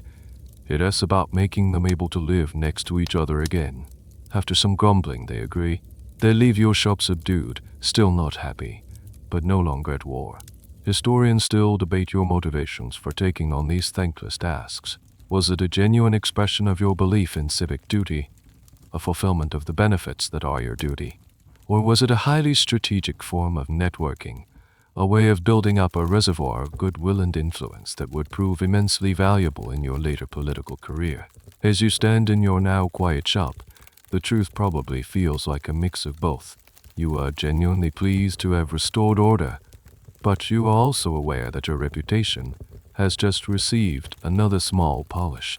That night, with your little book, you reflect on the day. You look at the columns for joy, and then you did not wrong anyone. You performed the benefit that was your duty. You avoided extremes. You helped others forbear resentment. The boxes for the day are, by all rights, clean. You leave them empty, but you don't feel a sense of triumph. You feel drained. Absorbing their anger, taming their extremes, took a toll. You realize that justice and moderation are not passive states. They are active, energy-consuming processes.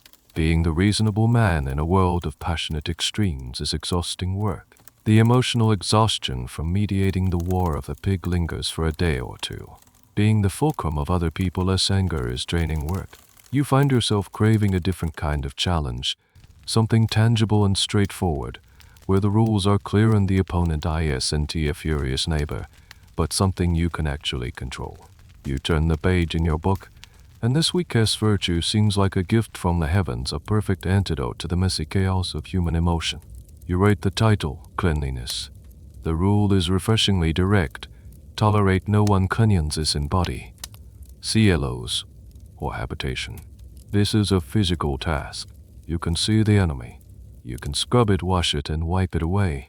For a man who has just spent a week wrestling with the abstract concepts of justice and resentment, the simple, honest labor of cleaning feels like a holiday, and you believe it comes with a built-in reward. You've paired it in your mind with another goal, a state of being you crave after the recent turmoil, tranquility. Be not disturbed at trifles, or at accidents common or unavoidable. The logic seems perfect. A clean and orderly environment should naturally lead to a calm and tranquil mind. If your world is serene, your soul will be too. You begin with your own body. Full immersion bathing is not a common practice. Many believe it isn't healthy, inviting sickness by opening the pores to bad air. But you can still achieve a high degree of cleanliness. You wash your face, hands, and feet meticulously. And most importantly, you focus on your linen. In the 18th century, a clean linen shirt is the ultimate sign of a respectable man. The common belief is that the linen cloth wicks away the body's grime and sweat. Changing it frequently is far more important for hygiene and appearance than a full bath. So you ensure you have a fresh, clean shirt, a small luxury that makes you feel both virtuous and civilized. Next, you turn your attention to your habitation. You sweep the floors of your rented room with a vengeance. You beat the dust out of your blankets. You wipe down your small desk and single chair. You organize the hearth. One of the forgotten sensory details of this era is the constant battle against dust and soot. With open fires for heating and cooking, a fine layer of grime settles on everything. Your war on uncleanliness is a daily losing battle against entropy, but you fight it with gusto. You find a deep satisfaction in the simple, visible progress. The floor is cleaner. The desk is clearer. You are imposing your will on the physical world. This intense focus on cleanliness sets you apart. While Quakers are known for their neatness, your zeal is philosophical. Historians still debate the roots of this obsession. Was it an early, intuitive understanding of germ theory, a pre-scientific grasp that dirt could lead to disease? Or was it more of a symbolic act, a belief that an outer state of purity reflected and encouraged an inner state of moral clarity? In a muddy, smelly, often unhygienic city, to be meticulously clean was a powerful statement. It signaled discipline, self-respect, and a modern, rational approach to life. Having scrubbed and tidied your personal space into a state of near-perfect order, you sit down to enjoy the expected reward, tranquility. The room is quiet. The air is still. There is no clutter to distract your eye. And for a moment, it works. You feel a sense of calm control. You are the master of your small universe. Then you put on your clean shirt, your neatly brushed coat, and you step outside. And your tranquil bubble bursts instantly. The city of Philadelphia is a living, breathing, mud-splashing refutation of your virtue. A horse-drawn car trembles past, hitting a puddle, and a spray of filthy water arcs through the air, speckling your clean stockings with mud. It is a trifle. It is a common, unavoidable accident. It is the exact thing your rule of tranquility commands you not to be disturbed by. But you are enormously disturbed. You are furious. All your hard work, all that careful brushing, and done in a second by a careless cart driver into a muddy street. The injustice of it feels immense. Your heart rate quickens. Your jaw tightens. You have a powerful urge to shout after the driver. You are, in this moment, the absolute opposite of tranquil. And then the irony hits you, as cold and unpleasant as the mud on your leg. Your fanatical pursuit of cleanliness has not made you more tranquil. It has made you less so. It has made you exquisitely sensitive to the world's endless supply of dirt and disorder. By raising your standards, you've simply created more opportunities for disappointment. That evening, you perform the ritual with the little book with a new, humbling understanding. You look at the column for say, cleanliness. Well, you certainly tried. You scrubbed and swept with all your might. You give yourself the benefit of the doubt and leave the box clean. But then you look at the column for tea, tranquility. There is no doubt about that one. Your peace was shattered by a puddle. You were completely and utterly disturbed by a trifle. With a sigh that is part frustration and part weary amusement at your own folly, you dip your quill and make a deep, dark spot in the box for tranquility. You have learned a critical lesson. Sometimes, the virtues are not allies. Sometimes, one virtue can sharpen the sting of failing at another. If you scrubbed your room, organized your life, and wrestled with your temper over a bit of mud, now you arrive at a virtue that you likely approached with a certain amount of clinical detachment, but which for us, looking back, feels deeply personal and a little awkward. You turn the page in your little book, and with your neat, practical handwriting, you write the heading for the week: chastity. The rule you set for yourself is telling in its pragmatism. Rarely use veneer. Why? But for health or offspring. Never to dullness, weakness, or the injury of your own or another's peace or reputation. This is not a moral pronouncement delivered from a pulpit. There is no fire and brimstone here. It reads like a passage from a medical text or a legal contract. You are approaching one of humanity's most powerful and irrational drives with the cool, analytical mind of an Enlightenment thinker. You are trying to find a reasonable, logical way to manage a force that is famously unreasonable and illogical. Let's be clear about the world you're living in. This is not a society of Victorian prudishness that comes much later.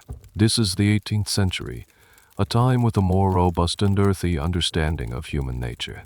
In a city like Philadelphia, a bustling port full of young apprentices, soldiers, and sailors far from home, temptation is not a theoretical concept. It is a real and present part of the urban landscape. Yet, for a young man trying to build a reputation in the business, the risks are enormous. A scandal could ruin you. An illegitimate child would be a financial and social disaster. And the diseases that accompany unguarded encounters are a terrifying, life-altering threat. Your rule for chastity is, therefore, primarily a risk management strategy. Notice the key terms: health, offspring, reputation. These are the concerns of a practical man building a life. The phrase rarely used is also a fascinating choice. It is not never.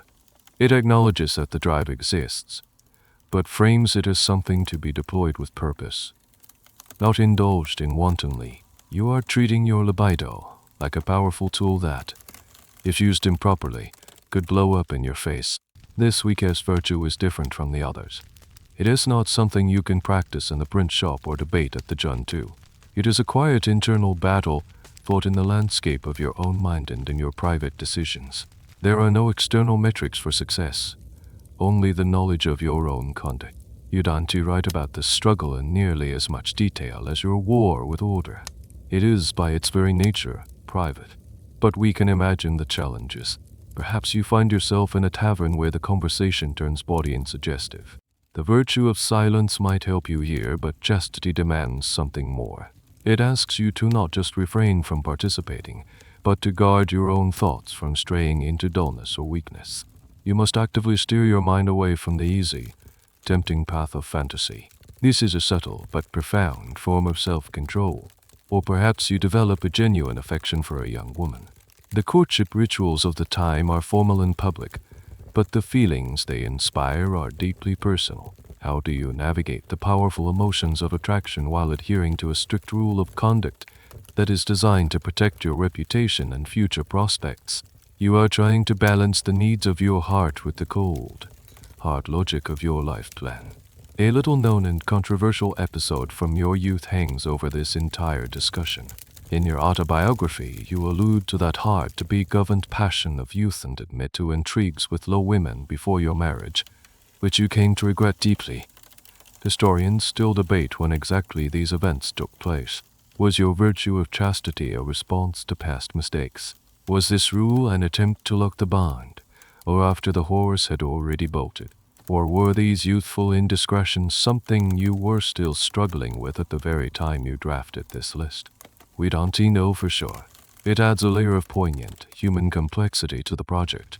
This wasn't just a theoretical exercise for you, it was a real-world struggle with real-world consequences. The virtue of chastity, as you define it, is also about protecting others. The phrase injury of your own or another's peace or reputation is crucial. It shows a level of empathy and social awareness that is quite remarkable. You recognize that your actions have consequences that ripple outwards. You are not just responsible for your own virtue, but also for not becoming a destructive force in someone else's life. This elevates the rule from mere self-interest to a genuine ethical principle. As the week ends, you sit down for the nightly accounting. The little book lies open. You stare at the column for CH. This is the most private mark you will make. No one else will ever know if the box is empty because of genuine virtue or because of a lack of opportunity. It is a conversation between you and yourself. You think back over the week. You reflect on your thoughts, your conversations, your interactions. Did you hold fast to your rule? Did you manage the hard to be governed passion? With a steady hand, you make your mark, or you leave the space clean. Whatever the outcome, this week has been a profound exercise in self-awareness. You have taken the most primal of human urges and subjected it to the cool light of reason. You have acknowledged its power, but refused to be its slave. It is a quiet, lonely, and deeply significant step in your quest to become the master of your own life. The intense, private introspection of chastity week gives way to the final, and perhaps most subtle, challenge on your original list. You are nearing the end of the initial 13-week cycle. You've battled your appetite, your tongue, your clutter, your spending, and your passions. You feel like you've built a formidable fortress of virtue. And then a friend, a trusted Quaker associate, comes to you with a piece of feedback that shakes the very foundations of that fortress. Benjamin, he says with the gentle but firm honesty of his faith, people find you proud. You are not content with being right. You must also show that everyone else is wrong. It is insufferable. The criticism stings. It stings because it is delivered by a friend, and it stings because, in your heart of hearts, you know it is absolutely true. You are proud of your intellect. You are proud of your rapid success. And if you ray being brutally honest with yourself, you are intensely proud of this very project, this grand, secret effort to make yourself morally perfect. You realize with a sinking feeling that you could master all 12 of your other virtues and still be a deeply flawed, and frankly, rather unpleasant person. Your system has a bug, a huge one, and so, in a moment of genuine self-awareness that is perhaps more impressive than any other part of this project, you decide to add one more virtue to the list. It is an afterthought, a patch to fix a critical vulnerability. You take your quill, go back to your master list, and at the very bottom, you add a 13th virtue, humility. The rule you devise for it is simple and beautiful: imitate Jesus and Socrates. It has a brilliant choice. Jesus, the model of divine meekness and service. Socrates, the model of intellectual humility, the man whose wisdom lay in the fact that he knew nothing. This isn't a simple command like clean your room or don't lie. This is a profound, lifelong philosophical homework assignment. You dive into this new challenge with the same methodical energy as the others. But how do you practice humility? It is not an action. It is an absence. It is the absence of pride. You start by changing your behavior in conversation, particularly at the Junta Club. You make a conscious rule for yourself. You will no longer use words that signal absolute certainty. You banish certainly and undoubtedly from your vocabulary. Instead, you adopt phrases like I conceive, I apprehend, or it appears to me at present. When someone else makes a point you disagree with, you stop yourself from contradicting them directly. Instead, you first find a point of agreement. I agree that what you say is true in this case, but perhaps in this other case, there is a small difference. This is a revolutionary change in your communication style. You are deliberately softening your own arguments, making yourself seem less certain, more open. It is, in a way, a form of tactical sincerity. Your goal is no longer to win the argument, but to collaboratively find the truth. And a funny thing happens. People start listening to you more. By appearing less certain of your own opinions, your opinions become more persuasive. Your friends find you more agreeable. The conversations at the jun to become less about combat and more about exploration. Your faint humility is making you a more effective and well-liked person. But here you encounter the great, maddening paradox of this virtue. You are getting very good at acting humble. You are successfully imitating Socrates. And you are incredibly proud of it. In the privacy of your own mind, you congratulate yourself on your cleverness. You think, well, I am becoming wonderfully humble. I am perhaps the most humble man in Philadelphia. The moment you think this, of course, you have failed the test completely. Pride, you discover, is like a weed. The very act of pulling it up makes you proud of your gardening skills, and the weed grows back stronger than ever. This internal struggle is one of the most relatable and amusing parts of your story. In your autobiography, you recount this paradox with a wonderful sense of self-deprecating humor. You wrote that there was no virtue you found so hard to acquire, and that you often felt you could be proud of your humility if you were not put out of countenance by a letter from a friend. You even joke that you can't tell if you have the virtue or just the appearance of it, but that the appearance has been good enough for government work, so to speak. Historians have long debated the sincerity of your humility. Was it a genuine, deep-seated change in your character, or was it the ultimate form of strategic self-presentation, a carefully crafted persona of a wise, reasonable man who was always open to suggestion? The answer is likely that it was both.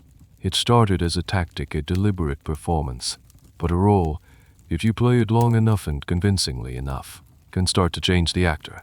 By constantly practicing the habits of humility, you were, in effect, carving new neural pathways in your brain. You were slowly, painstakingly, becoming the person you were pretending to be. That night, as you sit with your little book for the final accounting of this first, long, 13-week cycle, you look at the column for H. You think about your conversations. You successfully used your new, softer vocabulary. You avoided direct contradiction.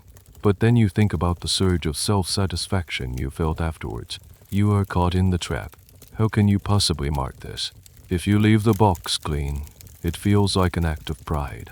If you put a black spot in it, are you doing so out of genuine self-reproach? Or is that, too, a kind of performance of humility? You stare at the box, your quill hovering in the air. The entire project, which began with such clear, rational certainty, has led you to this moment of profound, unsolvable ambiguity. With a small, quiet eye that is half frustration and half amusement, you finally make a choice. You place a small, neat black spot in the box for humility. It seems the only humble thing to do. The 13th week is over. You have completed one full cycle of your grand project. For 91 consecutive days, you have subjected your life to the rigorous scrutiny of your little book. You have wrestled with food, talk, clutter, money, time, truth, fairness, anger, dirt, desire, and pride. You have reached the end of the course. And now, for the first time, you can step back and look at the data. You slowly page back through the book from the confident, ambitious start to the humbling, paradoxical end. Each page is a snapshot of a week in your life, a self-portrait painted in black ink on a grid of white paper. The first page, temperance, has its one lonely spot. You remember the comfortable lethargy of that midday meal, the warmth of the Madeira.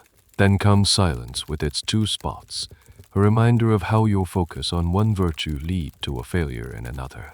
You turn the page to order and whence.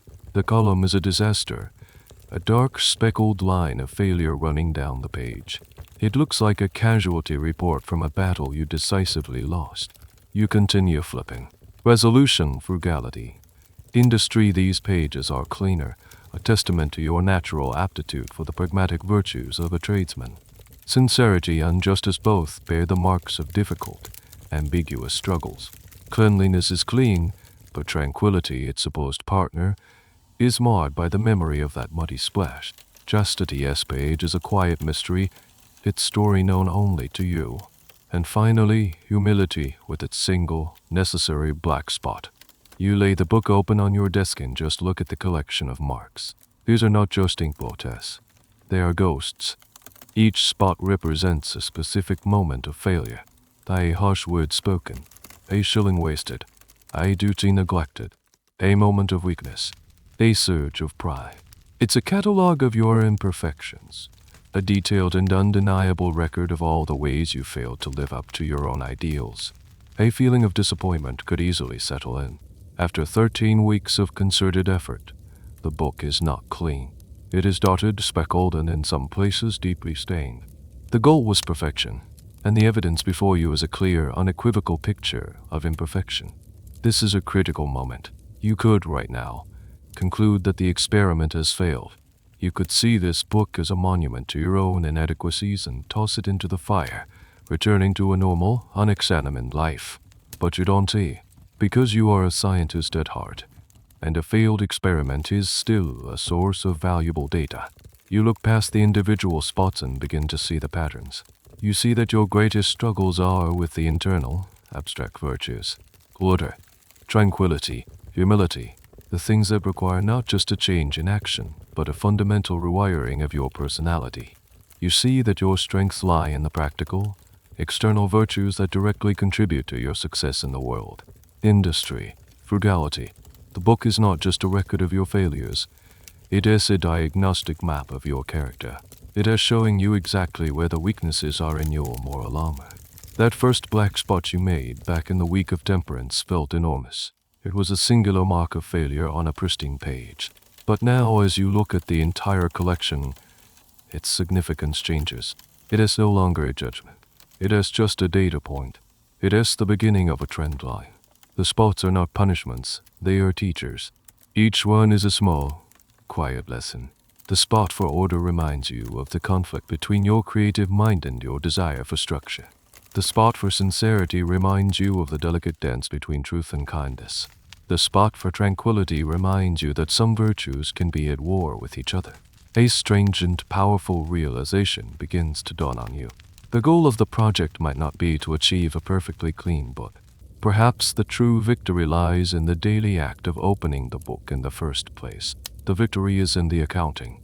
It is in the willingness to look your own imperfections squarely in the eye, day after day, and mark them down without flinching. The project is not a pass-fail test. It is a practice. It is a discipline. Historians have often wondered about the psychological effect of this relentless self-scrutiny. Was it a source of constant, low-grade anxiety, a recipe for obsessive-compulsive guilt? Or was it, as you seemed to believe, a liberating process? By externalizing your faults, by reducing them to mere ink spots on a page, did you rob them of their power? Instead of being haunted by a vague, formless sense of guilt, you contained it. You quantified it. You turned it into something you could analyze and hopefully improve upon. Your system didn't just track your flaws, it tamed them. You closed the book. The first campaign is over. You did not achieve perfection. You did not even come close. But you are not the same man who started this project 13 weeks ago. You are more aware of your weaknesses. You are more thoughtful about your speech. You are more conscious of your habits. You have failed many times, but you have learned from every single failure. The book, with all its ugly black spots, is not a record of your imperfection. It is the beginning of your education, and you know what you must do next. Tomorrow morning, you will take out a fresh sheet of paper, rule it into a new grid, and at the top of the page, you will once again write the word temperance. The cycle is about to begin anew. The morning arrives, crisp and new. Last night's review of your spotted, imperfect book does not leave you feeling defeated. Instead, you feel like a craftsman who has just completed a first, rough draft of a sculpture. You've learned the feel of the material, identified the flaws in the stone, and understood the limitations of your tools. Now it is time to pick up the chisel and begin again with more skill, more knowledge, and more realistic expectations. You open your new pristine notebook. It is a fresh start, a clean slate. You turn to the first page, and just as you did 13 weeks ago, you write the heading, Temperance. Eat not to dullness, drink not to elevation. This time, the words feel different. They are no longer a lofty abstract ideal. They are a familiar challenge, a known opponent whose tricks and tactics you have already faced. You know the fine line between satiety and dullness. You know the social pressure of that glass of Madeira.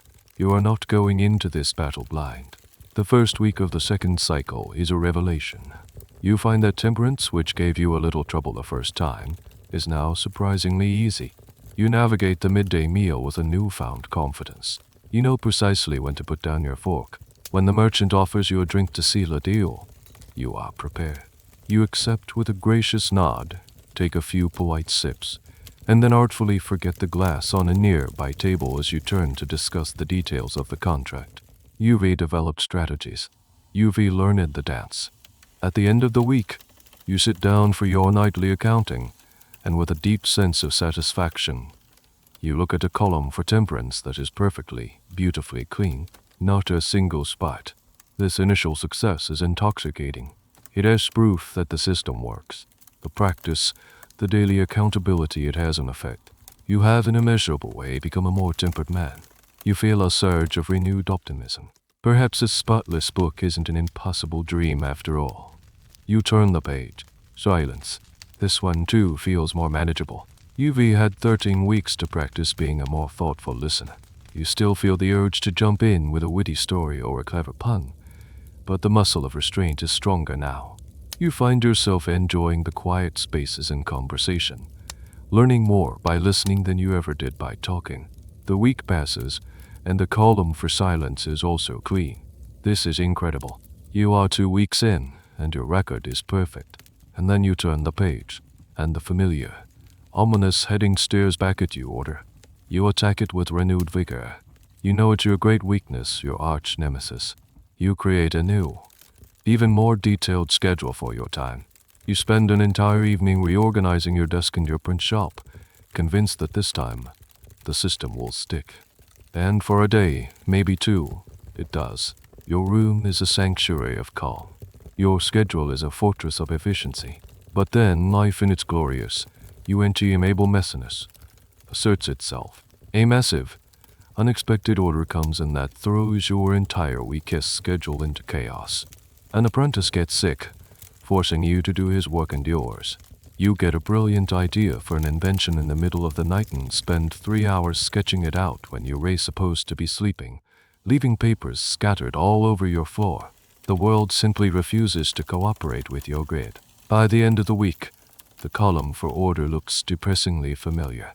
It is once again peppered with the black spots of failure. The defeat feels even sharper this time because it comes after your initial successes. It is a humbling, frustrating reminder that some flaws are not easily patched. They are not bugs in the system. They are features of your own personality. You have a mind that is naturally stubbornly, and perhaps even productively, disorderly. This pattern continues as you move through the subsequent weeks. Some virtues that were difficult before, like sincerity, become easier as you practice the art of kind and honest communication. Others, like frugality and industry, were already strengths and remain so. But the core struggles persist. The paradox of humility continues to tie your brain in knots. The desire for perfect cleanliness continues to be undermined by your inability to achieve perfect tranquility in a dirty world. Historians have often pointed out that your list of virtues is heavily skewed towards the practical and the social. They are the virtues of a community builder and a businessman. There's nothing on the list about creativity, courage, or love. Your system is designed to create a good citizen, a successful entrepreneur, and a respected neighbor. Was this a conscious choice, a reflection of your pragmatic values? Or was it a blind spot, a failure to include the less measurable, but equally important aspects of a well-lived life? The question hangs over your project, a silent critique of its own design. As you continue cycling through the course again and again, you notice a slow, almost imperceptible change. The total number of spots per cycle does decrease. You are, objectively, improving, but you also come to a profound realization. The goal is not to eliminate the spots. The goal is to understand them. You begin to see your recurring failure with order not as a moral failing, but as a fundamental truth about yourself. You start to work with your disorderly nature, rather than constantly fighting a losing war against it. You accept that your best ideas will come at inconvenient times, and you learn to keep a notebook by your bed. You accept that your desk will never be perfectly clear, and you learn to find a method within the madness. You are moving from a mindset of perfection to one of maintenance. You are like a gardener who realizes his job is not to eliminate every single weed forever, but to tend the garden every day, pulling the new weeds that will always, inevitably, appear. The little book is no longer a tool for achieving a final, perfect state. It is a tool for a lifelong process of tending to the garden of your own character. The cycle continues, not as a race to a finish line that doesn't exist, but as a steady, patient, and unending practice. The weeks turn into months, the months into seasons. The cycles of your little book become a quiet, private rhythm beneath the surface of your increasingly public life. You are no longer just a struggling young printer. Your business is thriving. Your newspaper, the Pennsylvania Gazette, is becoming one of the most respected in the colonies. Your side project, an almanac published under the amusing pseudonym of Poor Richard Saunders, is a runaway bestseller, its pages filled with the very kind of witty, practical advice your virtue project is all about. You are becoming a man of note in Philadelphia. And with this rising success comes a new, nagging question. You sit in your usual spot at the tavern, a place where you now conduct much of your business. You ray sipping a small beer, temperance, listening more than you speak, silence, and trying to steer the conversation toward a useful topic industry. You are, for all intents and purposes, living the project. But as you look around at your friends and associates, the merchants, the artisans, the politicians, a thought worms its way into your mind. Is anyone else doing this? You look at a wealthy merchant laughing loudly, his face flushed with wine, and you think he is not practicing temperance. You listen to a politician making a grand, unsubstantiated promise to a group of voters, and you think he is not practicing sincerity.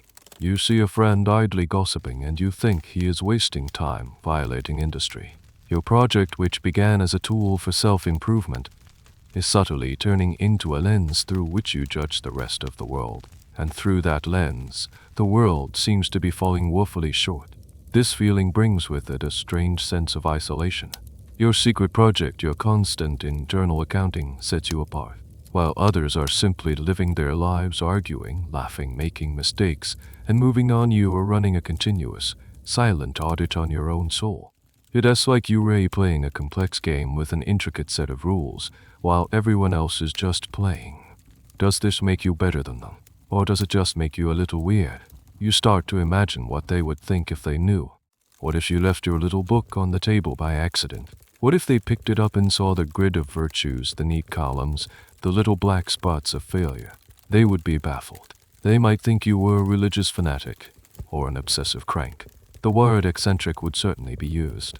The sheer, methodical strangeness of your quest for moral perfection would be, at best, the source of amusement, and at worst, a reason to distrust you. A man who keeps a ledger of his own faults is a man who is not like other men. This sense of being an outsider is a little discussed psychological cost of your endeavor. We see you as a founding father, a towering figure of American history. But right now, you are just a man in his late 20s or early 30s, trying to make his way, who has given himself a very strange and lonely homework assignment. Historians often frame your project as a quintessential example of the Enlightenment spirit, but this overlooks the deeply personal and possibly alienating experience of it. You are trying to live as a perfectly rational being in a world that is anything but. This feeling is amplified when your project directly conflicts with the normal flow of human interaction. A friend comes to you, deeply upset about a perceived slight from another acquaintance. He wants to vent. He wants you to agree with him that the other person is a villain. He wants sympathy and validation for his anger. The normal, friendly thing to do would be to provide it. But your virtues get in the way. Justice demands that you not condemn the other person without hearing their side. Moderation commands you to forbear resentment. Silence suggests you avoid a conversation that is not beneficial. So instead of joining in his anger, you offer calm, reasonable, and deeply unsatisfying advice. Perhaps there has been a misunderstanding, you say. Maybe you should speak to him directly. Your friend leaves feeling unheard and frustrated. You have been virtuous, but you have failed as a friend. In these moments, you must wonder if your project is making you less human, not more.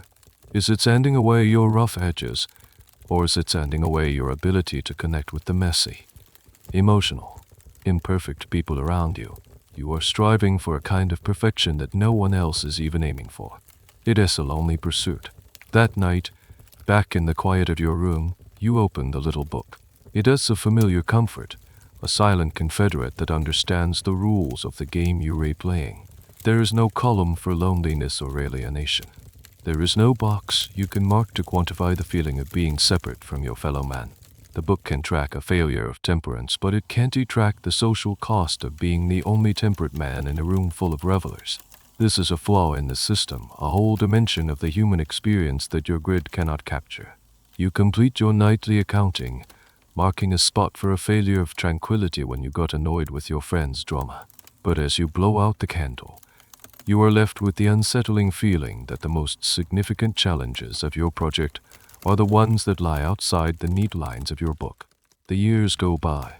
Your little book, or perhaps a series of successors to it, remains your private companion. The ink on the early pages has faded. The corners of the paper are soft with use.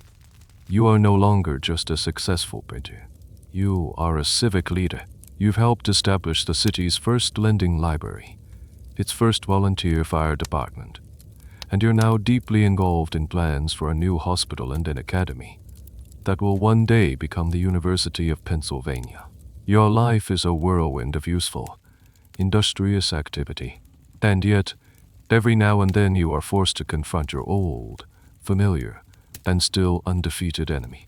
You lay sitting at your desk late one night, but it is not the simple wooden desk of your youth. This is the desk of a prosperous and important man. It is a fine piece of furniture, likely mahogany, but you can barely see the polished wood. It is, once again, completely and utterly buried.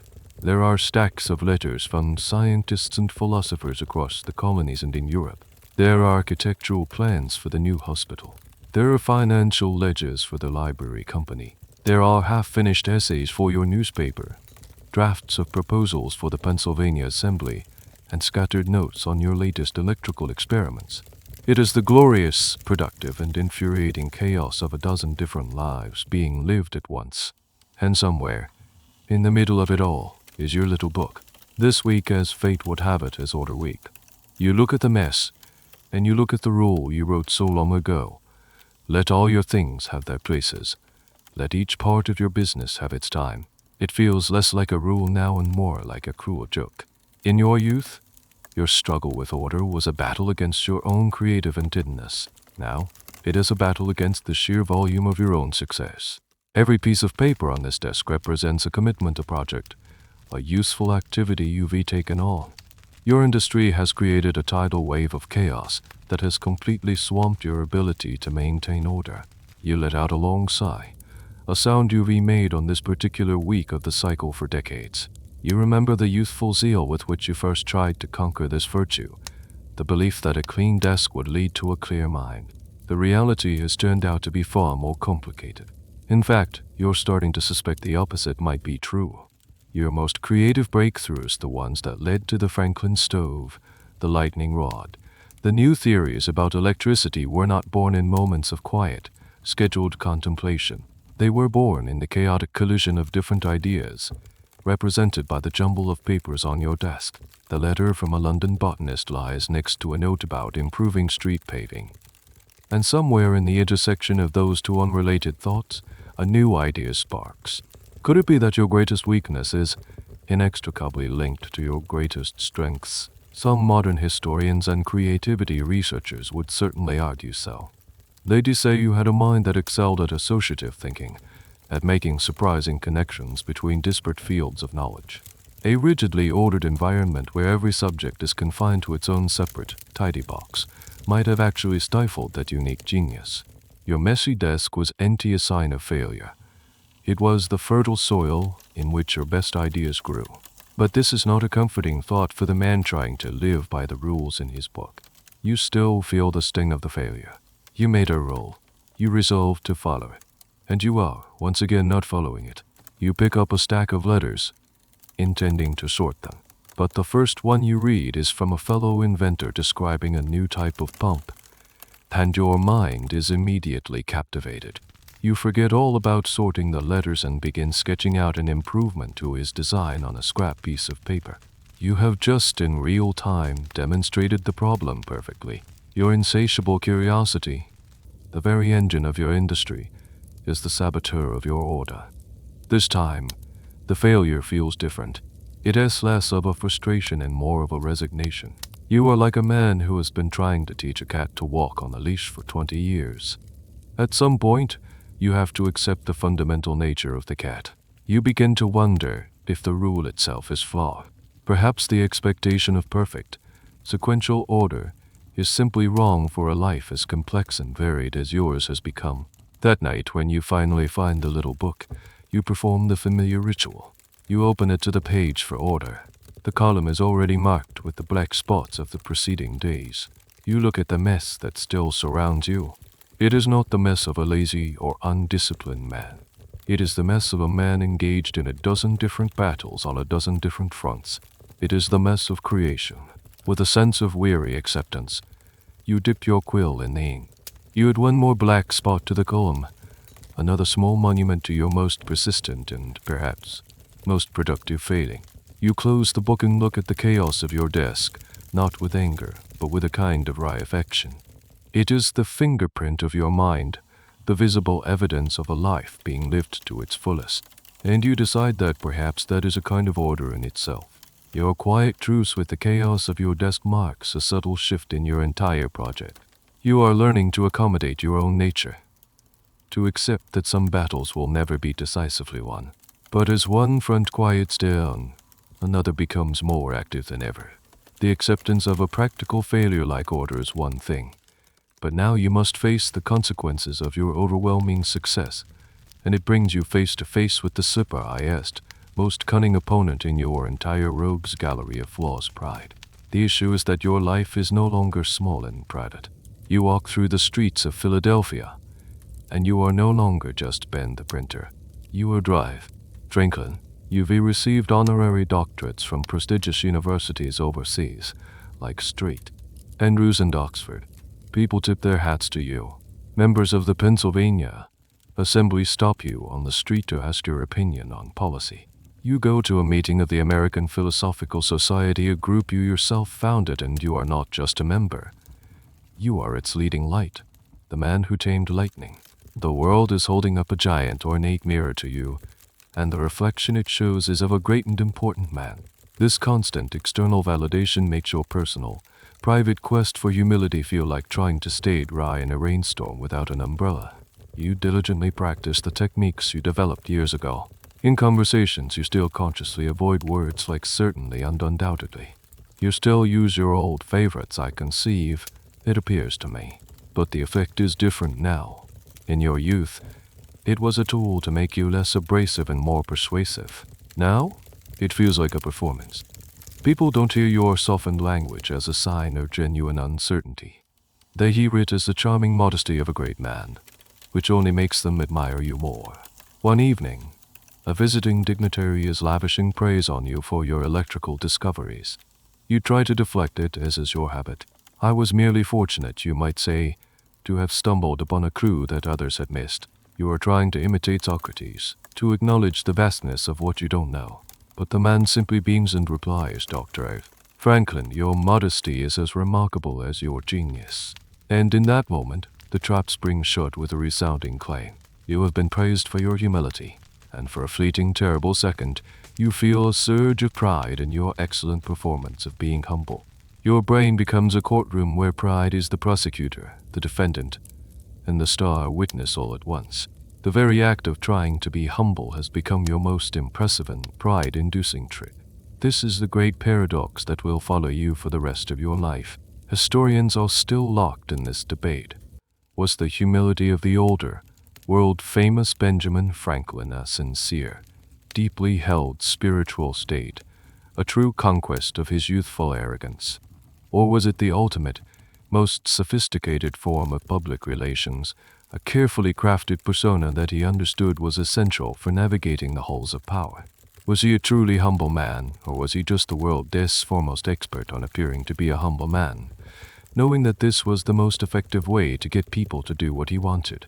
Living inside this paradox is maddening. You might spend an entire meeting masterfully guiding the discussion towards a sensible conclusion without ever taking credit, letting others feel the ideas were their own. This is a masterful execution of your virtue.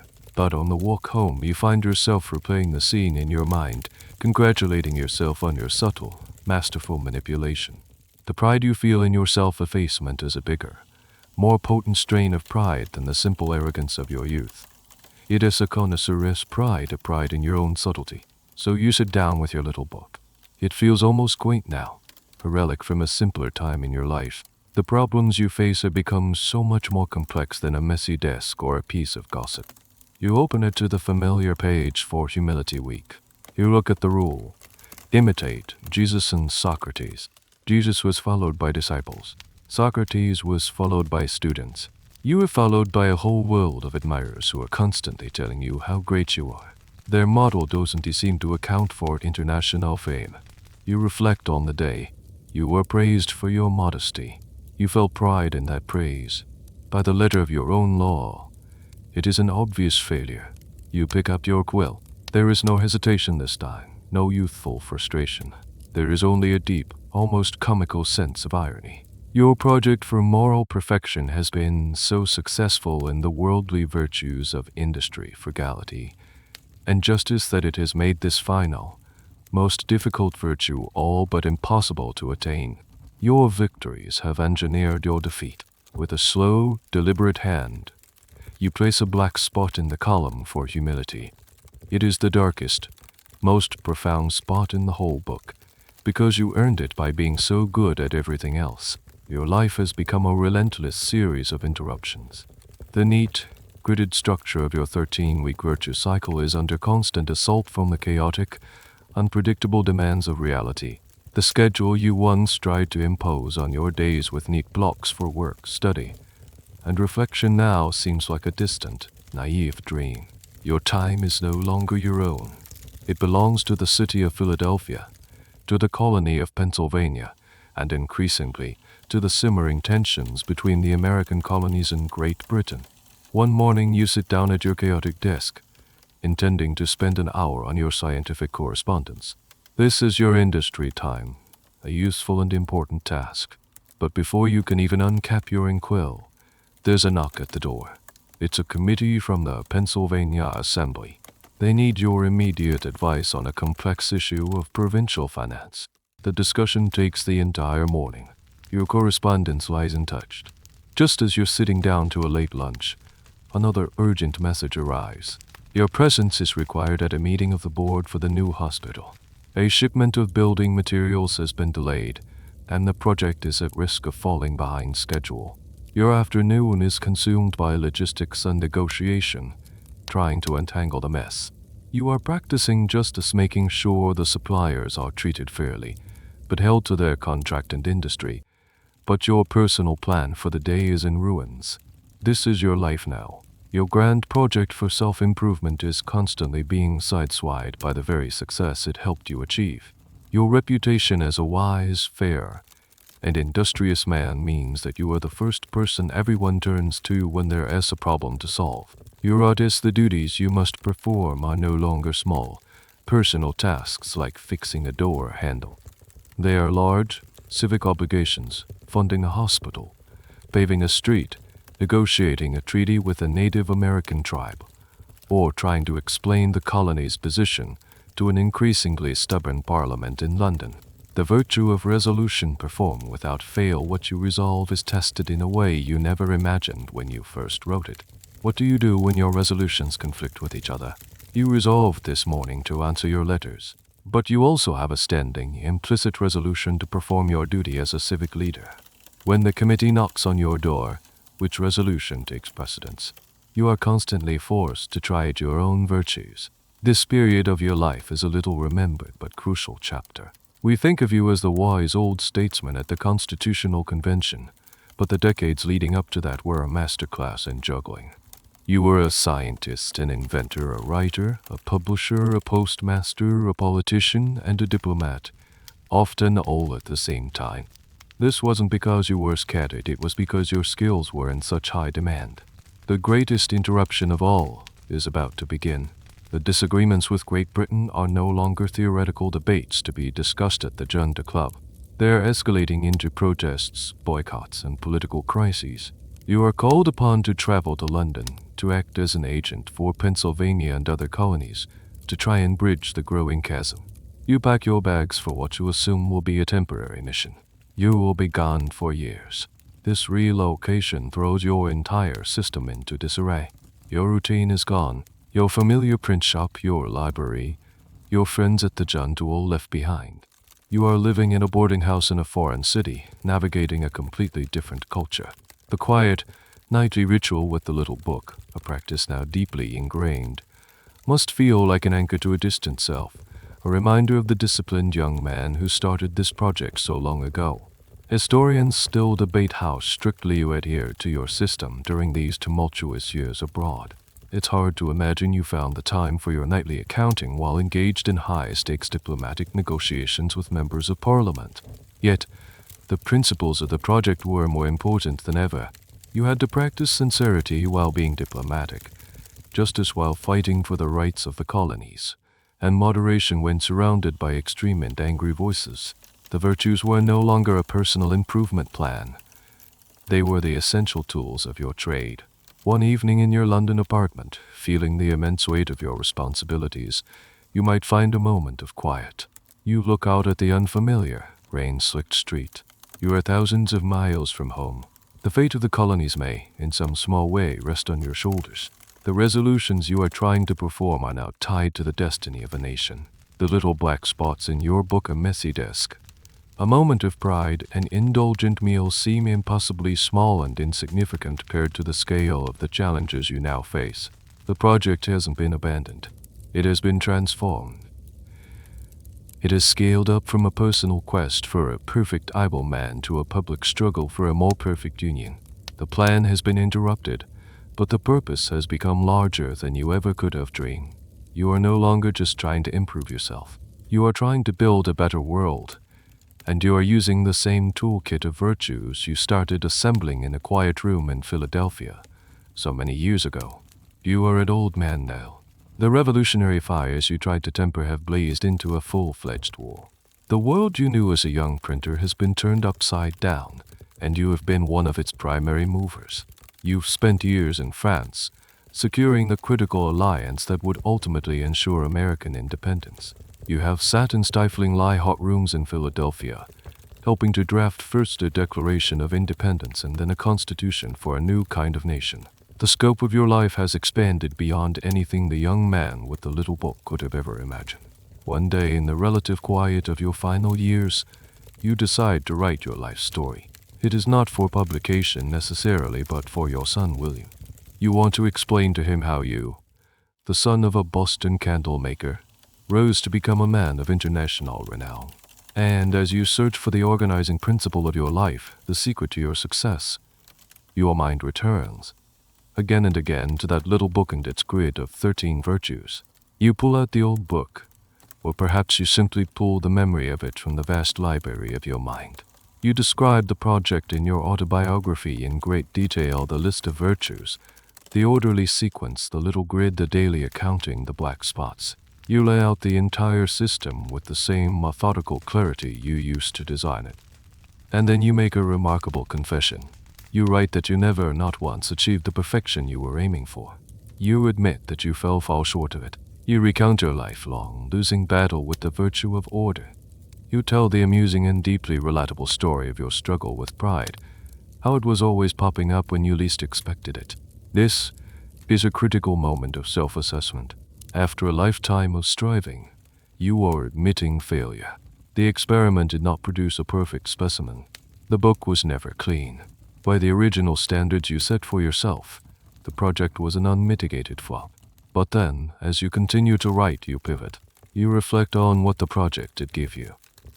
But, on the whole, you write, though I never arrived at the perfection I had been so ambitious of obtaining, but fell far short of it, yet I was, by the endeavor, a better and a happier man than I otherwise should have been if I had not attempted it. This is the profound, final lesson of your grand endeavor. The true meaning of the project was not in the destination, the mythical, unattainable state of moral perfection. The true meaning was in the journey itself. The value was in the endeavor. The benefit was in the attempt. You realized that the daily ritual of the little book, the constant self-examination, was like a form of mental exercise. Just as lifting weights strengthens a muscle even if you can't lift an entire building, your daily practice of the virtues strengthened your character, even if you couldn't achieve flawless perfection. Each time you practiced temperance, your self-control got a little bit stronger. Each time you practiced silence, your thoughtfulness grew. The spots of failure were empty signs that the exercise was useless. They were simply signs of hitting your current limit, a signal that more work was needed. This realization reframes the entire story. It is no longer a tragedy about failing to reach an impossible goal. It becomes a quiet story of success, measured not by the absence of flaws, but by the presence of growth. You look back at the ambitious, slightly arrogant young man you were, and you know with deep certainty that you are a better person now. You are kinder, more patient, more thoughtful, and you are happier. Your system, for all its quirks and failures, has led you to a state of greater personal tranquility and satisfaction. Some historians have viewed your project as the ultimate expression of American optimism and pragmatism, the belief that anything, even the human soul, can be improved with a little ingenuity and hard work. Others have seen it as a poignant, even tragic example of a brilliant mind trying to impose a rigid, machine-like order on the beautiful, messy, organic chaos of human life. But your own final verdict seems to be a humble and gentle one. You didn't create a perfect man, but you created a better one. The project wasn't about winning the game. It was about learning how to play it with more skill, grace, and awareness. The little book with its spots of ink was not a failed report card. It was a workbook filled with the scratches and smudges of hard-won lessons. It was the evidence not of failure, but of a life spent learning. And this, you conclude, is the most valuable legacy of your strange, ambitious, and deeply human project. The secret wasn't in the list. It was in the trying. As you sit in your study, an old man reflecting on a long life, you are surrounded by the physical evidence of your own story. On one wall, there might be a diplomatic medal from the King of France. On your desk, a letter from a fellow scientist debating the nature of heat. Out the window, you can see a city that bears your fingerprints everywhere, from its paved streets to its libraries and hospitals. Your life has been intertwined with the great intellectual and political currents of your age, and you begin to realize that your quirky little self-improvement project was not just a personal obsession. It was, in its own small way, a perfect embodiment of the entire era. Your little book was a single page from the great story of the Enlightenment. The core belief of the Enlightenment, the idea that animated thinkers from London to Paris to Philadelphia, was a powerful and revolutionary faith in human reason. It was the conviction that logic, observation, and systematic thought could be used to understand and improve the world. For centuries, the ultimate authority on how to live had been tradition, dogma, and divine revelation. Now a new authority was rising, the rational mind. Your project was a pure, undiluted expression of this belief.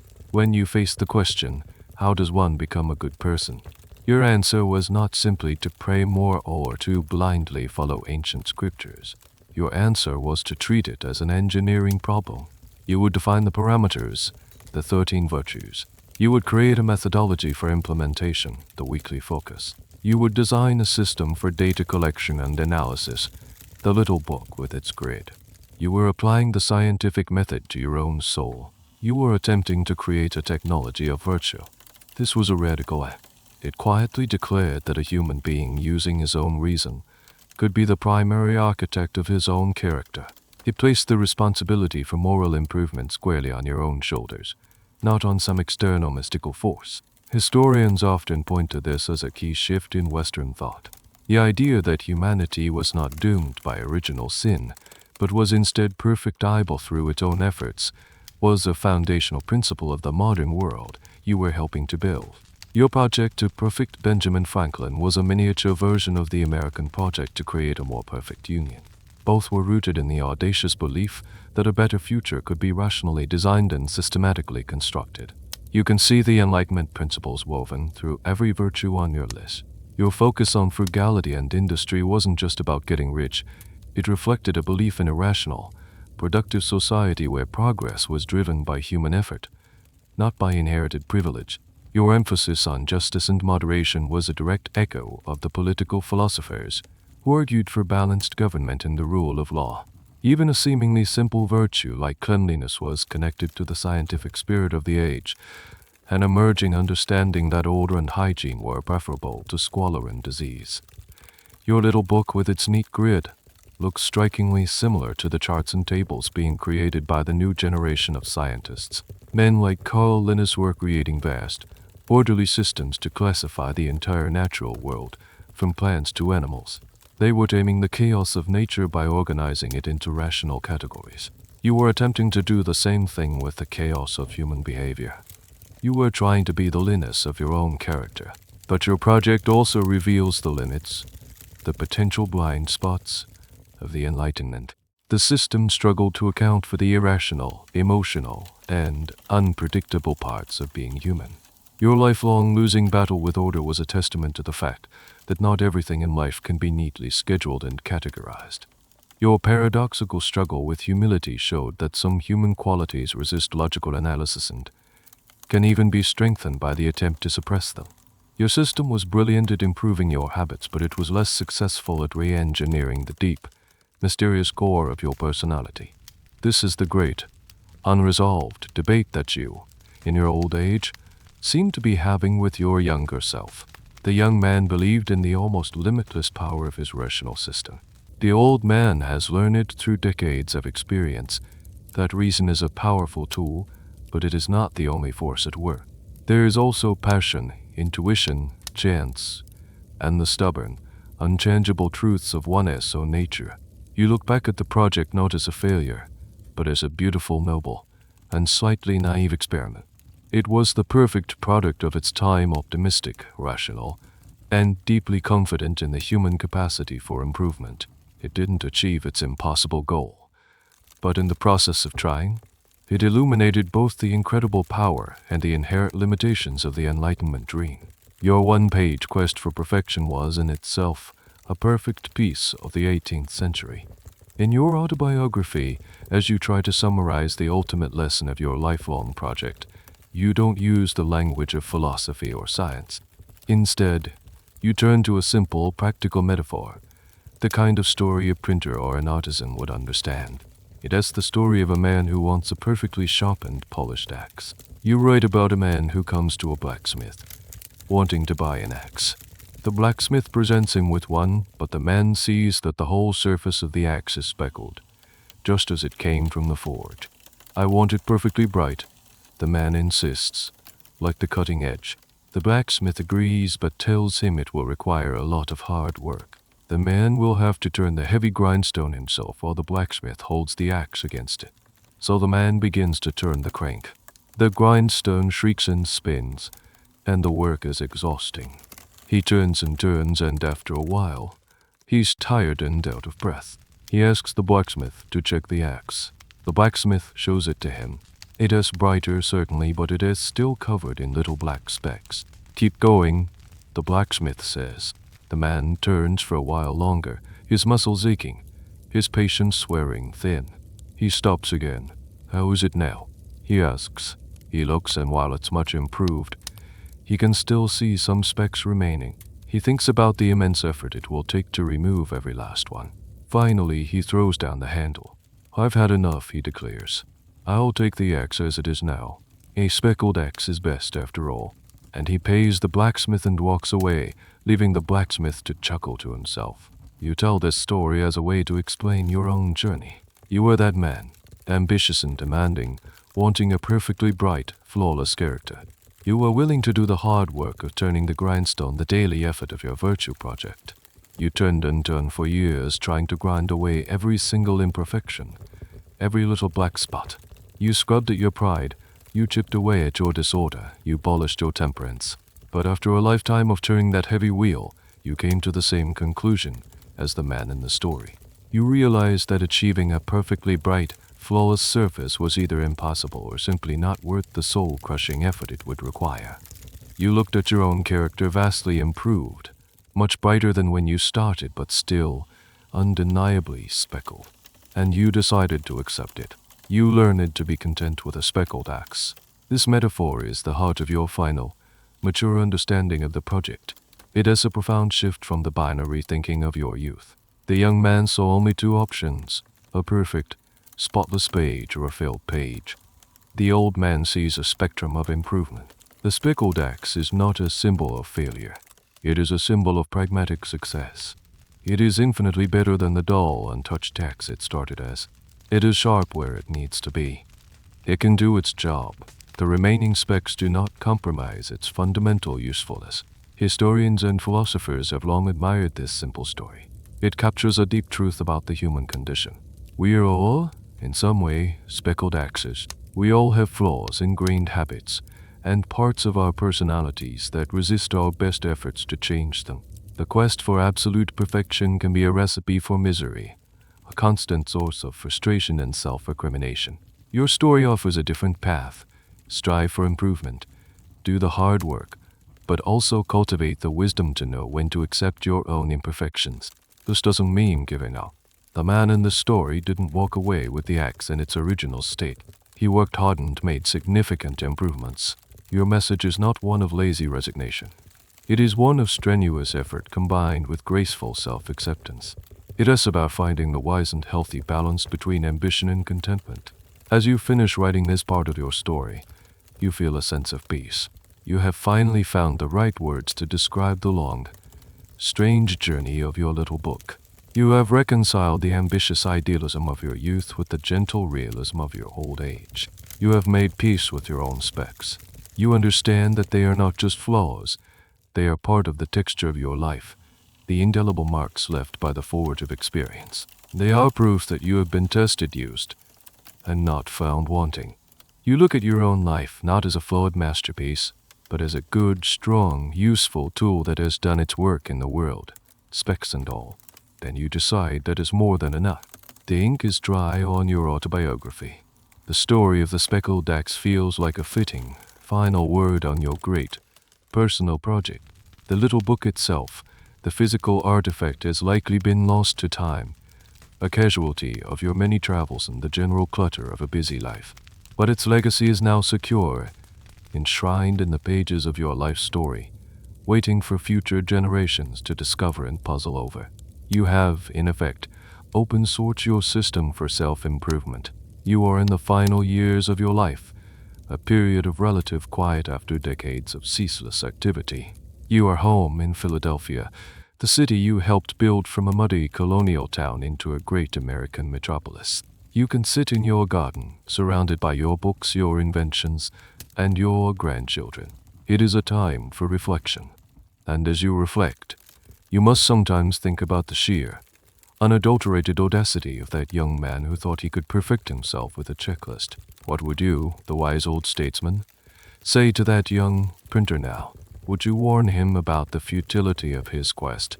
Would you tell him that his struggle with order is one he will never win? Would you caution him about the maddening paradox of humility? Or would you simply smile, clap him on the shoulder, and tell him to get to work? You would probably tell him that he is aiming for the wrong target, but that aiming for it will lead him exactly where he needs to go. You would tell him that the rigid structure he so desperately craves will be the very thing that teaches him the necessity of flexibility. You would tell him that the pride he takes in his system will be the seed of his eventual humility. The project's flaws are not bugs, they are features. They are the mechanism through which the most important lessons are learned. The true legacy of the little book is not the list of 13 virtues. It is the habit of self-examination. It is the principle of dedicating a small portion of each day to stepping back, taking stock, and asking a simple question: how can I be a little better tomorrow than I was today? This, you realize, is a practice that can be adapted by anyone in any era. It doesn't require your specific list or your specific grid. It just requires intention, honesty, and a little bit of time. A fascinating and somewhat controversial question that historians debate is how much of your public persona was a direct result of this private project. Was the calm, reasonable, and famously wise drive Franklin a natural personality, or was he a carefully constructed character, built piece by piece over decades of practicing your virtues? When you stood before the French king or debated in the Constitutional Convention, Were you just being yourself, or were you, in a way, still performing the exercises from your book, practicing silence when you held your tongue, moderation when you sought compromise, and justice when you argued for what was right? Perhaps after a lifetime of practice, there was no longer a difference between the performance and the man. The mask had become the face. The little book in the end was a raft. You built it as a young man to navigate the treacherous waters of your own character and the competitive society of colonial Philadelphia. It served you well. It carried you through the rapids of your own ambition and the storms of political life. But now, in the calm harbor of old age, you can step off the raft and onto the shore. You no longer need the rigid structure of the daily accounting. The habits are ingrained. The lessons are learned. The speckled axe is sharp enough. You have left the project behind, but the project has not left you. It is in the way you speak, the way you think, the way you interact with the world. It is in the institutions you built and the nation you helped to found. Your quirky, private quest for moral perfection became a quiet, powerful force that shaped not only your own life, but also, in some small but meaningful way, the world itself. The little book is closed, its work complete. Its simple grid of lines has expanded to encompass a lifetime of extraordinary achievement. The story is over now. The pages of the little book are closed. The candle in the old man's study has been snuffed out, and the streets of Philadelphia are quiet. The great, striving, endlessly curious mind is finally at rest. The project, with all its triumphs and all its failures, is complete, and you can feel the quiet satisfaction of that completion settling over you now. The need to strive, to account for every minute, to mark every failure can fade away. The work is done. All that is left is the gentle, quiet peace of a task fulfilled, a long journey ended. The speckled axe rests by the hearth, its purpose served, its shine a testament to the effort, its specks a testament to a life fully lived. There are no more lists to check, no more grids to fill. There is only the soft, warm blanket of stillness, the gentle hum of the world sleeping around you. You can let the details go. Let the story dissolve into the soft fabric of your own drifting thoughts. The ambition and the struggle melt away, leaving only the comfortable, quiet weight of rest. You are floating now, untethered from the day, drifting in the calm, dark waters between wakefulness and dream. It is a peaceful, gentle, and well-earned repose.